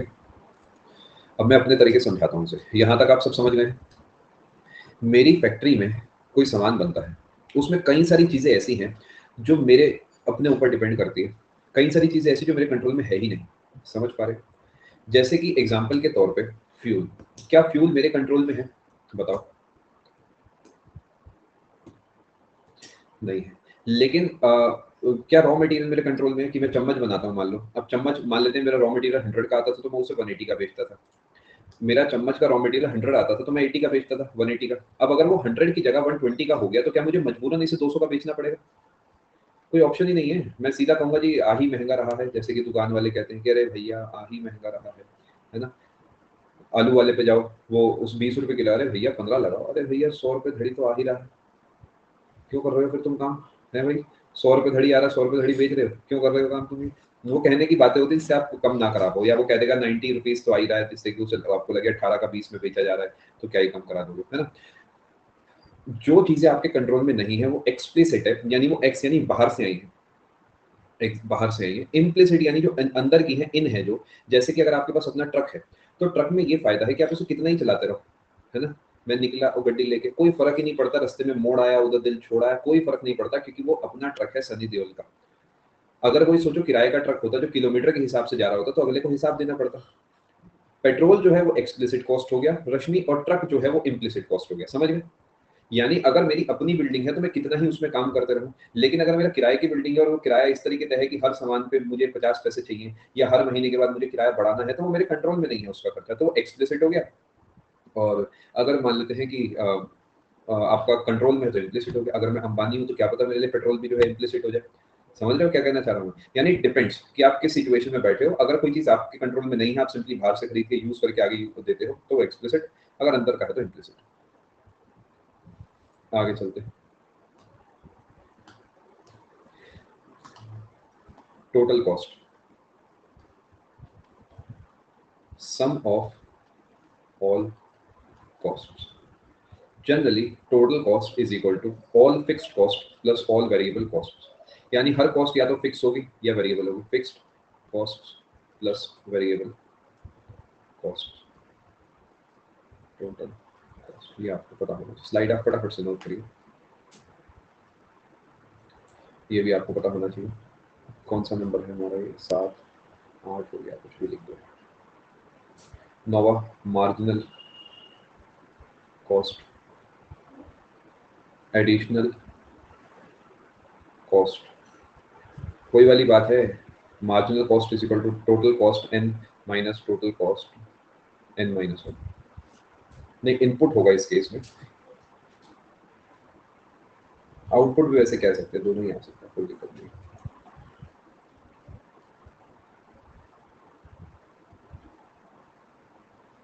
फटाफट नोट करिए,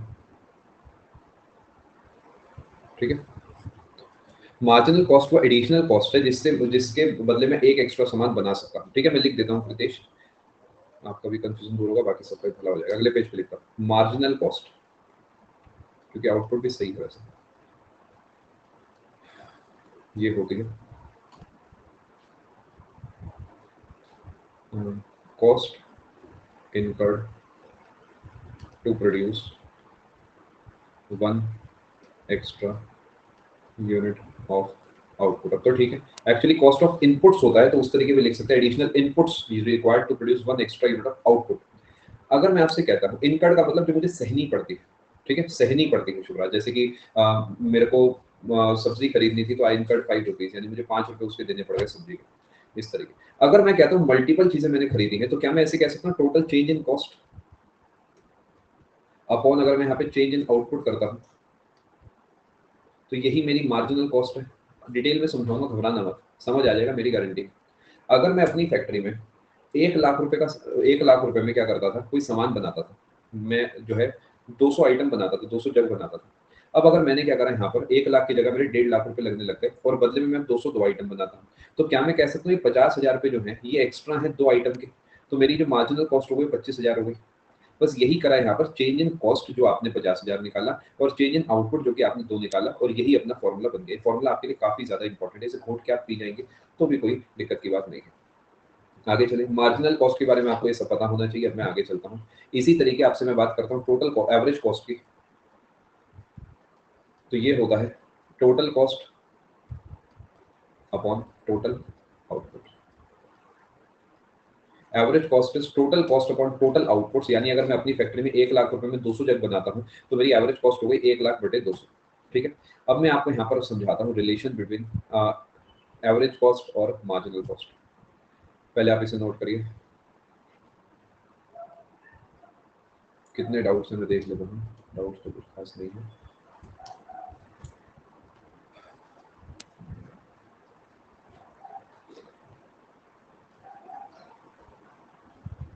नहीं, इनपुट नहीं आएगा।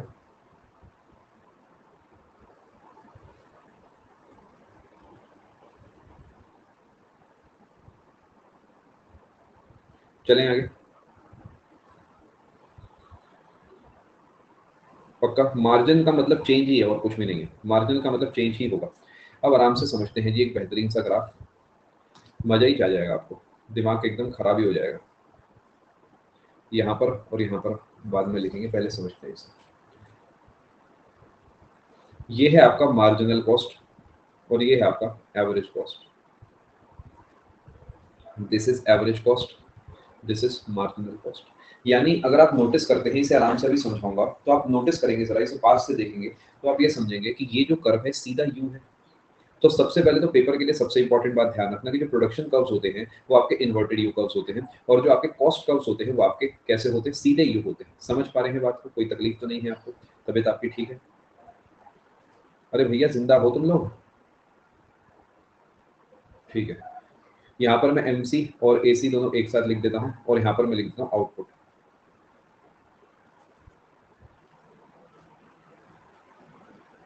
ये आखिरी टॉपिक है इस क्लास का, चिंता मत करो, इसे बस अच्छे से समझ के चले जाओ। बस इतना ही है आज की इस क्लास में। ठीक है, आराम से समझो। देखो, अगर मैं आपसे कहता हूँ बेटा पहली बार तो पढ़ा दूँ निरंजन, रिपीट क्या करूँ, अभी तो पढ़ा रहा हूँ। देखो ध्यान से सुनो। अगर मैं आपसे कहता हूँ मुझे अपनी फैक्ट्री में एक एक एक्स्ट्रा सामान बनाना है, थोड़ा सा इमेजिन करना। ठीक है, मेरे पास मशीनें हैं, अब मुझे एक एक एक्स्ट्रा सामान बनाना है, थोड़ा सा इमेजिन करना। अगर मुझे सिर्फ एक ही जग एक्स्ट्रा बनाना है, मेरी फैक्ट्री के अंदर क्या 100 जग बनते हैं, जिसके लिए मुझे 3 मशीनों की जरूरत है। थोड़ा सा प्लीज ध्यान से समझना क्योंकि जरूरी है। और मुझे मान लेते हैं 100 मीटर स्क्वायर का मेरा एक लैंड है, यानी एक बिल्डिंग है, और साथ में मुझे 5 लेबर्स लगती है, और साथ में मेरा जो है रॉ मटेरियल लगता है, थोड़ा सा रॉ मटेरियल लग जाता है। अब अगर मुझे जग बनाना है एक एक्स्ट्रा, तो आपको नहीं लगता कि ना ही मुझे लेबर चाहिए एक्स्ट्रा, ना ही मुझे लैंड चाहिए एक्स्ट्रा, ना ही मुझे मशीनें चाहिए, थोड़ा सा रॉ मटेरियल एक्स्ट्रा लाऊंगा, बना दूंगा। यही तो फायदा होता है बड़े बिजनेसेस में कि थोड़े से रॉ मटेरियल से ही काम हो जाता है, बिकॉज बाकी सेटअप तो पूरा लगा ही हुआ है। इसी तरीके अगर मुझे एक और बनाना है तो वहां पे भी यही चाहिए। लेकिन सोचो एक पॉइंट ऐसा आएगा जब वो एक एक्स्ट्रा बनाने के लिए मुझे मशीन लेनी पड़ेगी, जब इनका सैचुरेशन आ जाएगा, यानी अब इससे ज्यादा तो हो ही नहीं सकता जी, 24 घंटे मशीन चल रही है, यानी जगह ही नहीं है लेबर को बिठाने की, यानी लेबर पगला गई, वो कह रही हमसे तो काम ही नहीं होगा, हमारे तो हाथ ही उतर गए, चम्मच बना बना के हम तो नहीं कर रहे, हम तो जा रहे हैं घर, दिवाली की छुट्टी दो हम, है ना? समझ पा रहे हैं? यानी इससे ज्यादा तो इससे ज्यादा तो नहीं हो पाएगा काम, सैचुरेशन आ गया उनका पूरा। तो ऐसे में मुझे मजबूरी में कोई एक्स्ट्रा खर्चा करना पड़ जाएगा, जैसे कि एक मशीन एक्स्ट्रा लेनी पड़ेगी, या फिर एक लड़का एक्स्ट्रा रखना पड़ेगा, या थोड़ा सा जो है लैंड एक्स्ट्रा लेना होगा। समझ पा रहे हैं? एक पॉइंट के बाद जो मार्जिनल कॉस्ट है, पहले तो देखिए वो डाउन आती रहती है, उसके बाद एक पॉइंट के बाद वो फिर बढ़ती है, ये आपको फिर खर्चा करना पड़ेगा। एक लिमिट तक ही आप कंजूसी कर सकते हैं। समझ पा रहे हैं बात को? मुझे बिजनेस का नॉलेज है। अच्छा, आप लोगों को लगता है ऐसा? तो थोड़ा बहुत प्रैक्टिकल, थोड़ा बहुत मुझे पता है। हाँ पता है मुझे, मैं आई अंडरस्टैंड बिजनेस। ठीक है, यहाँ तक आप समझ पा रहे हैं? आगे चलते हैं। अब ये मार्जिनल कॉस्ट का ग्राफ तो आप समझ गए होंगे, इसमें तो कोई बड़ी बात नहीं। अब एवरेज कॉस्ट तो फालतू है, वो सेम ग्राफ उल्टा है, देखो ध्यान से, कहाँ गया? ये सेम ग्राफ को उल्टा करके इमेजिन करो, वही बन जाएगा। बिल्कुल सेम ग्राफ है, इमेजिन करो एक बार। यानी एक्स्ट्रा पॉइंट वहां होगा जहां से क्रॉस करके उतरेगा, बिल्कुल सेम है। समझ पा रहे? पक्का? कोई दिक्कत नहीं, बस खेल खत्म। कि जैसे जैसे मार्जिनल कॉस्ट कम जा रही है, मेरी एवरेज कॉस्ट में डाउन डाउन जा रही है। अभी भी मार्जिनल पहले से बढ़ रही है, लेकिन क्योंकि एवरेज से कम है तो अभी भी इसे डाउन जाना होगा। लेकिन अगर मार्जिनल महंगी हो गई, यानी अब एक एक सामान बनाने के लिए जो है मुझे इंग्लैंड से जो है मान लेते हैं जो है मशीनें खरीदनी पड़ रही है, तो एवरेज भी मेरी ऊपर चली जाएगी। अब मैं इसे आपको नोट कराता हूँ यहाँ पर।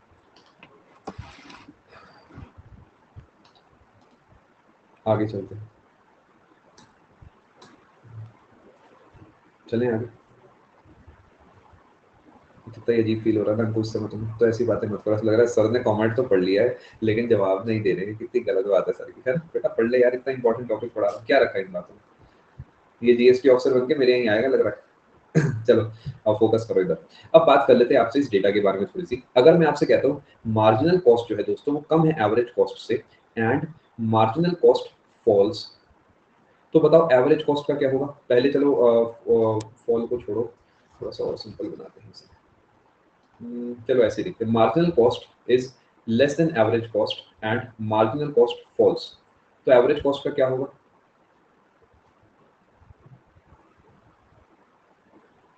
फॉल्स, शाबाश बहुत बढ़िया। Marginal cost is less than average cost and marginal cost rises, दिमाग लगाओ, फंसा रहा हूं मैं आपको। फॉल्स, अगेन एसी फॉल्स, क्योंकि अभी भी अपने को इससे मतलब नहीं है राइज हो रही है फॉल हो रही है, अपने को उससे मतलब नहीं है। Marginal cost is equal to average cost, तो एसी उस पॉइंट पे कितना होगा, मिनिमम होगा।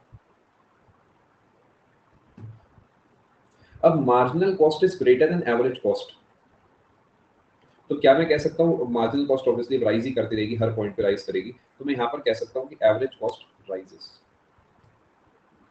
समझ आया आप सभी को। अब आप समझ रहे हैं फर्क क्या है बच्चे की सोच में। एक बच्चा है इसे वो लूसेंट या किसी किताब से पढ़ेगा, उस किताब में ये सब है जो कि बिल्कुल सही लिखा है, लेकिन सोचो जब तक उसे समझ ही नहीं आया वो पेपर तक कैसे रिटेन कर पाएगा, इम्पॉसिबल है। मैं खुद रिटेन नहीं कर सकता इसे, अगर मुझे कभी समझ ना आया हो तो। ये तो समझने वाली चीज है, किताब उसे शॉर्ट में लिख के दे देती है, बट उसके पीछे जो इतना कुछ है वो तो समझना पड़ेगा ना, कि क्यों है, क्या है, कैसे है, एग्जाम्पल से सब भी समझना पड़ेगा।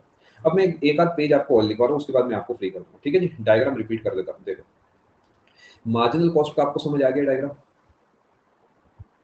अब मैं एवरेज कॉस्ट को समझाता हूँ। सोचो अगर हर पॉइंट में मेरी नए नए सामान बनाने पे खर्चा कम लग रहा है तो क्या एवरेज डाउन आएगा। अब मेरा हर सामान बनाने पे खर्चा ज्यादा लग रहा है, मान लेते 5-5 रुपए खर्च हो रहे हैं, 5 के बाद 6-7, लेकिन एवरेज ही मेरा 10 है। अब भले ही मैं अगर मेरा एवरेज 10 है, मैं 5 खर्चूं या 6 खर्चूं, मेरा एवरेज डाउन आएगा, क्योंकि अभी भी कंट्रोल में है चीजें। अभी भी भले ही पहले से खर्चा बढ़ गया लेकिन अभी भी एवरेज तो डाउन आ रहा है। एक पॉइंट आएगा जहाँ पे मिल जाएंगे। उसके बाद मार्जिनल बढ़ गया, यानी अब एक एक सामान को बनाने में 100 रुपए लग रहे हैं, तो एवरेज अपना ऊपर जाएगा। ये है गोल्डन पॉइंट कंपनीज के लिए। बिल्कुल आप देखिए शुभराज, अगर ऐसा कुछ है, किसी भी बच्चे को किसी पेज पे कुछ गलत लगा करे तो प्लीज मेक श्योर आप कमेंट करें, फटाफट से बताएं। अगर इस पेज पे कुछ भी आपको गड़बड़ लग रहा है तो MC is equal to AC करा था शुरुआत में, एमसी एमपी वाला होगा वो तो शुभराज। देखें ये पेज है, कोई और पेज है, फटाफट लिखिए, आगे चले। ठीक, अब मैं एक बात आपको लिखवाना चाहता हूँ यहाँ पे, याद रखिएगा। प्रोडक्शन कर्व्स जो बनते हैं वो ऐसे बनते हैं, यानी इन्वर्टेड यू शेप बनते हैं, इन्वर्टेड यू शेप। जो कॉस्ट कर्व्स होते हैं ये आपके होते हैं यू शेप, यानी यू शेप। पर्सपेक्टिव देता हूँ, कंपनी जब शुरू होती है तो बहुत सारा पैसा लगता है, धीरे धीरे कंपनी में एडिशनल पैसा कम लगता है। एक पॉइंट के बाद कंपनी अपने बिजनेस को एक्सपैंड करना चाहती है तो फिर से वो ज्यादा पैसा लगाने की कोशिश करती है, जैसे फंडिंग हो गई, या फिर शेयर मार्केट में आईपीओ हो गया, या दोस्तों से उधार लेना हो गया, बिकॉज अब उसका बिजनेस स्टैब्लिश हो गया, उसे पता है ज्यादा पैसे लगाऊंगा तो एकदम बड़ा प्रॉफिट मुझे इसमें मिल सकता है। क्या यहाँ तक कि आप सारी बातें समझ पाए हैं दोस्तों। यहाँ पर मैंने आपको कॉस्ट वाला फैक्टर भी पैक करा दिया है, हम प्रोडक्शन कॉस्ट यूटिलिटी बहुत कुछ समझ चुके हैं। अब एक दो छोटी छोटी चीजें बची हैं आपके, वो है रेवेन्यू। रेवेन्यू एक ही पेज का है, वो बेसिकली छोटा सा ही टॉपिक है। उसके बाद मार्केट हम पढ़ेंगे आने वाली क्लास में, मार्केट में बहुत मजा आएगा आपको पढ़ने में। परफेक्ट परफेक्ट कंपटीशन मार्केट है, ये है वो सब चीजें हम पढ़ेंगे यहाँ पे। एंड यहाँ पर आपका सेशन कंक्लूड होता है। मैं उम्मीद कर रहा हूँ आप सभी को सेशन में मजा आया होगा। 4 बजे मुलाकात होगी, आप सभी से ख्याल रखें अपना, अच्छे से तैयारी करें, आराम करें, थोड़ा सा रिलैक्स करें, and be proud of yourself. आप बहुत मेहनत कर रहे हैं, just keep working this way only, और आपका सिलेक्शन जरूर होगा, ठीक है। मेहनत करते रहे प्लीज, आप घबराएं नहीं। मैं जानता हूँ बुरा लगता है, दिल से बुरा लगता है, सच में बुरा लगता है जब सिलेक्शन नहीं हो पाता, फिर भी मेहनत करें प्लीज, ठीक है। नहीं नहीं उनको नथिंग टू वरी, आप आराम से तैयारी करें। As long as you are not saying anything that is disrespectful, as long as you are keep you are focusing on your studies, सब चलता है, कोई दिक्कत की बात नहीं। मेरा जो बैच होता है, मेरे जो कोर्सेज होते हैं, आप तो मुझसे ज्यादा जगह ही जा जाके पढ़ के आए होंगे, इन जनरल हर कोई जाता है पढ़ता है। यहाँ पर मुझे ऐसा लगता है कि सबसे ज्यादा फ्रीडम आप लोगों को मिलता है। मतलब जो मेरे पास रिपोर्ट आती है इन जनरल वही आती है कि सबसे ज्यादा खुश जो है बच्चे वो यहाँ पे होते हैं, बिकॉज उन्हें पूरा फ्रीडम मिलता है, उनसे डिस्कशन होते हैं। बेसिकली ये इंटरेक्टिव क्लासेस हैं rather than one person speaking and other simply listening, comment बंद है, चैट बंद है, अपना ऐसा कुछ नहीं है। मुझे पूरा विश्वास है आप लोगों पे, इसलिए कभी भी चैट बंद नहीं करता, कभी भी कमेंट बंद नहीं करता, कभी भी आपका क्वेश्चन टैब बंद नहीं करता, बिकॉज आई नो कि आप आए हैं तो आप पढ़ने आए हैं, ऐसी बस आप मेहनत करते हैं। ठीक है, last right same some point. आप शांतनु एक बार उसे खुद दोबारा सोचने की कोशिश करो, स्क्रीनशॉट ले लेना, नहीं समझ आया तो समझा दो। ठीक है, आने के लिए आप सभी का बहुत बहुत धन्यवाद, thank you so much, God bless, take care, goodbye. Shantanu समझ ना आए तो पूछना जरूर, शर्माना मत, मैं बैठूंगा आपके लिए। ठीक है, सिलेक्शन चाहिए अपने को तो आपसे, बस बदले में जो बन पड़ेगा सब करेंगे। चलिए, thank you so much, God bless. मैं आपके डाउट्स देख रहा हूँ, उसके बाद मैं आपको फ्री कर दूंगा। Thank you. Union word use किया था आप, मुझे वो ये दोबारा कमेंट भेजना होगा, मैंने पढ़ा नहीं होगा वो कमेंट, ऐसा हो सकता है। बहुत बहुत शुक्रिया आप सभी का।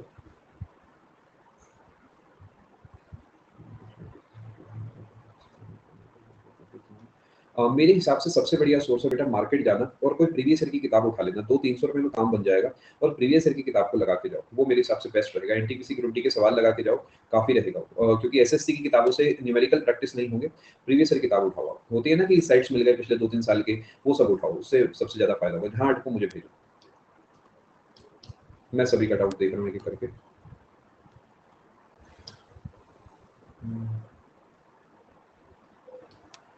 आपको रजिस्ट्रेशन नंबर आपका नहीं मिल रहा है? अरे क्यों, रजिस्ट्रेशन नंबर खो गया तो क्या हो गया? नहीं, इसमें क्या है, आप कौन से अपने रीजन से फॉर्म भरा है?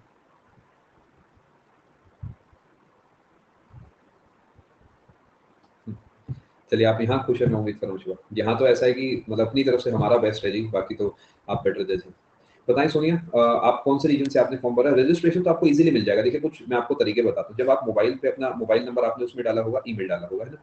सबसे पहले तो आप इन दो जगह पे ढूंढे, इन दो जगह पे आपको इजीली अपना रजिस्ट्रेशन नंबर मिल जाएगा। बस जैसे सर्च करते हो तो एसएससी सर्च कर लेना, ऐसे कीवर्ड जो है सर्च कर लेना। ठीक है, इसके बाद कई सारी रीजन्स में क्या होता है, सीधा ऑप्शन होता है, नहीं नहीं फिर से रजिस्ट्रेशन क्यों करेंगे, आपने फॉर्म भर दिया तो भर दिया, बस हो गया। आप में से और कोई है तो यहाँ पे कुछ चाहे तो कमेंट कर सकते हैं, ये तो बहुत ईजी है, ये तो आपको मिल जाएगा, इसमें स्ट्रेस लेने की कोई बात नहीं। आपका कमेंट मैं देख लेता हूँ। आपका कमेंट नहीं आया है आयुष्मान, कोई टेक इशू या तो हो सकता है, आपका कमेंट नहीं आया, आप दोबारा भेजें। ईमेल पे भी आप ढूंढ सकते हैं तो मिल जाएगा, कोई दिक्कत की बात नहीं। काफी बच्चे बता रहे हैं, आप देखिए, इनसे बात करिए, काम बन जाना चाहिए। एक बार रूपा आप उसे दोबारा समझने की कोशिश करें, फिर भी नहीं समझ आए तो उसका स्क्रीनशॉट आप मुझे अगली क्लास में भेजें और मैं आपके साथ डिस्कस करूंगा। अगर अगली में ना भेज पाए तो उससे अगली में भेजिए, I discuss that with you. मेरे हिसाब से उसे नोट करना चाहिए ज्ञान, अगर आप पीडीएफ डाउनलोड करोगे तो पीडीएफ से भी पढ़ सकते हो, कोई दिक्कत की बात नहीं। अच्छा, टेबल आप ये वाली बात कर रहे हो कि ज्ञान जिसमें मैंने नंबर्स लिखे, जैसे कि ये वाली? ना ना, ये तो यूजलेस है, ये तो समझाने के लिए, ये मत लिखो, बस ग्राफ चाहिए अपने को और ये चाहिए, और कुछ भी नहीं, सब जाने दो।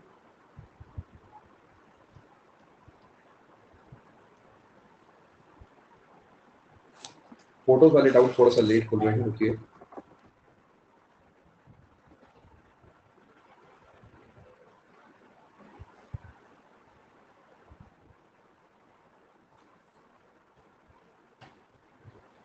डाउट खुला तो है शायद, किसका खुला है? निरंजन का खुला है। ठीक है, मैं देख लेता हूँ।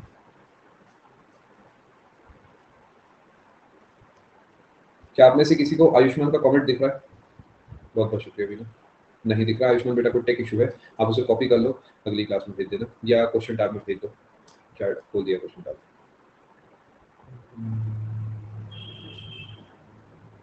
ठीक है, बताएं इसमें क्या दिक्कत आ रही है आपको? ये person photo ID proof is allowed to enter exhibition, all people with ID proofs. बताएं बेटा, कहाँ पे आपको दिक्कत आ रही है? नहीं, पहला नहीं होगा, आईडी प्रूफ है, फोटो आईडी प्रूफ नहीं है। खेल खेला है इन्होंने, सोचिए जरा। पहला गलत है क्योंकि सिर्फ आईडी प्रूफ लिखा है, तो हो सकता है आईडी प्रूफ की फोटो ना हो, and you need a photo ID proof, तो ये तो गलत हो गया। दूसरे को देखते हैं, only a person photo ID proof, no person without photo, no person without photo ID proof. हाँ सही है, ये सही होगा, ये होगा आपका आंसर, समझ गए? क्योंकि आईडी प्रूफ लिखा है, फोटो वर्ड मिसिंग है, स्मार्ट क्वेश्चन बनाया है। एसएससी में भी यही होता है कि फोटो आईडी प्रूफ आपको चाहिए होगा। ठीक है, चलो। Marginal cost is equal to AC बता देता हूँ मैं आपको। देखिए मार्जिनल कॉस्ट जो जैसे जैसे बढ़ती है, गोल्डन पॉइंट का मतलब है यहाँ पर कि बेसिकली ऑब्सोलीट जो आपके खर्चे हैं वो आपको ना करने पड़े, उसके लिए मार्जिनल कॉस्ट मिनिमम आप रखते हैं। या आप ऐसे भी इसे समझ सकते हैं कि अगर ये मार्जिनल कॉस्ट है और ये आपका एवरेज कॉस्ट है, तो ये जो आपका पॉइंट है आप इसकी बात कर रहे हैं, इसी की बात कर रहे हैं, आप एक बार बताएं अगर ये MC है और ये AC है। इस पॉइंट पे क्या होता है, एवरेज कॉस्ट मिनिमम होती है, तो कंपनी की परफॉर्मेंस यहाँ तक अगर आप देखते हैं तो यहाँ तक कंपनी अभी तक अपने बेस्ट स्टेज में है। इसके बाद कंपनी अगर एक्सपैंड करना चाहती है तो ठीक है, अदरवाइज उसे इसी पॉइंट पे खुद को मेंटेन करना चाहिए। एक्सपेंशन है तो ठीक है, अदरवाइज उसे अपने इस मिनिमम एवरेज कॉस्ट पे ही खुद को मेंटेन करना चाहिए। सिंपली इसका ये मतलब था सच, ठीक है। ऐसा कुछ इसमें और टेक्निकल नहीं था, सिर्फ इतना सही था।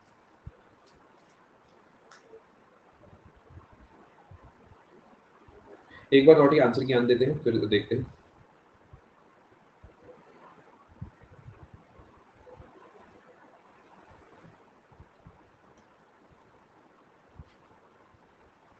जो जाना चाहे जा सकता है, आखिरी डाउट है। Good afternoon.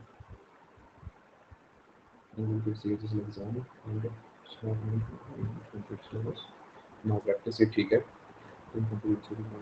ठीक है, ये भी ठीक है। प्रैक्टिस बहुत ज़्यादा भी नहीं करनी है अपने को, डेली 1 और 2 बस काफ़ी, इतना है और ज़्यादा नहीं। इसे कंप्लीट करें। कंप्यूटर को अभी के लिए जाने दें, ठीक है, यहाँ तक सही चल रहा है। करंट अफेयर्स में बहुत ज़्यादा समय ना लगाएं, बिकॉज अभी तक का जो देखा गया है सिचुएशन, करंट अफेयर्स बाउंसर आ रहे हैं, तो कितना भी आप समय लगा लेंगे ये अपना खेलेगा तो वो कंट्रोल में नहीं है।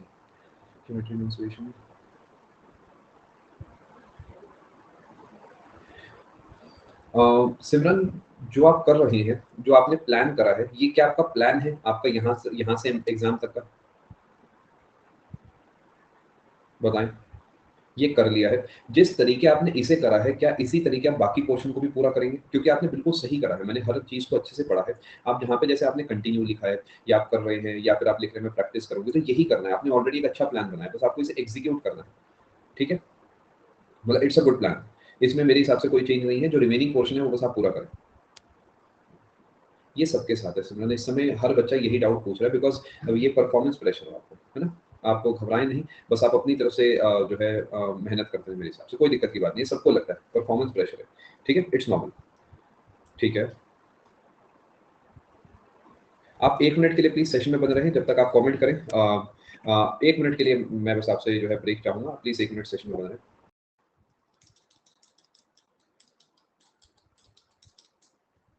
एक बार कंफर्म करें आप सभी को आवाज साफ आ रही है, जो भी बच्चे क्लास में है, ठीक है। मैं आपको मैसेजेस देख लेता हूँ। मॉक कितने को? हाँ, देखिए सबसे पहले आपको सिमिलर सिलेबस पूरा करना है, उन क्वेश्चंस की प्रैक्टिस करनी है जो आपने मैथ्स और रीजनिंग में लगाए हैं, उसके बाद आपको मॉक्स देने हैं। मॉक्स सिर्फ टाइम मैनेजमेंट के लिए होते हैं, सिर्फ प्रीवियस ईयर मॉक्स देने हैं, ठीक है। बस जीके नहीं हुआ तो उसके बाद आप मॉक देना स्टार्ट कर दें। हफ्ते में आप 2 मॉक दे सकते हैं। जिस दिन आपको डाउन फील हो उस दिन आप मॉक दे सकते हैं। जैसे बहुत बार होता है हमारा पूरा दिन पढ़ने का मन नहीं हुआ, टाइम खराब हो गया, जस्ट गिव अ मॉक, एक मॉक दो, एनालाइज करो, वीक टॉपिक्स को रिवाइज करो और बस कंटिन्यू करो। हफ्ते में मेरे हिसाब से 2 मॉक दे सकते हैं, और समय के साथ साथ जो है आप उसे बढ़ा सकते हैं, 3 पे लेके जा सकते हैं, 3 से ऊपर मेरे हिसाब से नीड नहीं है। कोई ऑप्शन नहीं है सिमरन अपने पास, कोई ऑप्शन नहीं है, अपने को करना ही है। अगर देखो जिंदगी जीनी है, जैसा कि DDLJ में सिमरन ने अपनी जिंदगी जी थी, तो इस सिमरन को भी मेहनत तो पूरी करनी करनी होगी, अपने पास कोई ऑप्शन नहीं है ना? तो मैं आपको यही कहूंगा, आप मेहनत करें, घबराएं नहीं आप, ठीक है? खुश रहें, ऐसे परेशान क्यों हो जाते हैं आप लोग? मुझे बताओ क्या टेंशन है? निकालना है ना अपने को पेपर सिमरन, निकालना है तो मेहनत करनी होगी। क्या हो पाएगी? ट्राई करते हैं ना यार, बाद में गिव अप करेंगे आराम से, दुख बाद में मनाएंगे, अभी अपना 100% देते हैं। आप यहाँ तक पहुंच गए हैं तो आप आगे भी जा सकते हैं, जस्ट गिव योर 100%, ठीक है? All the best.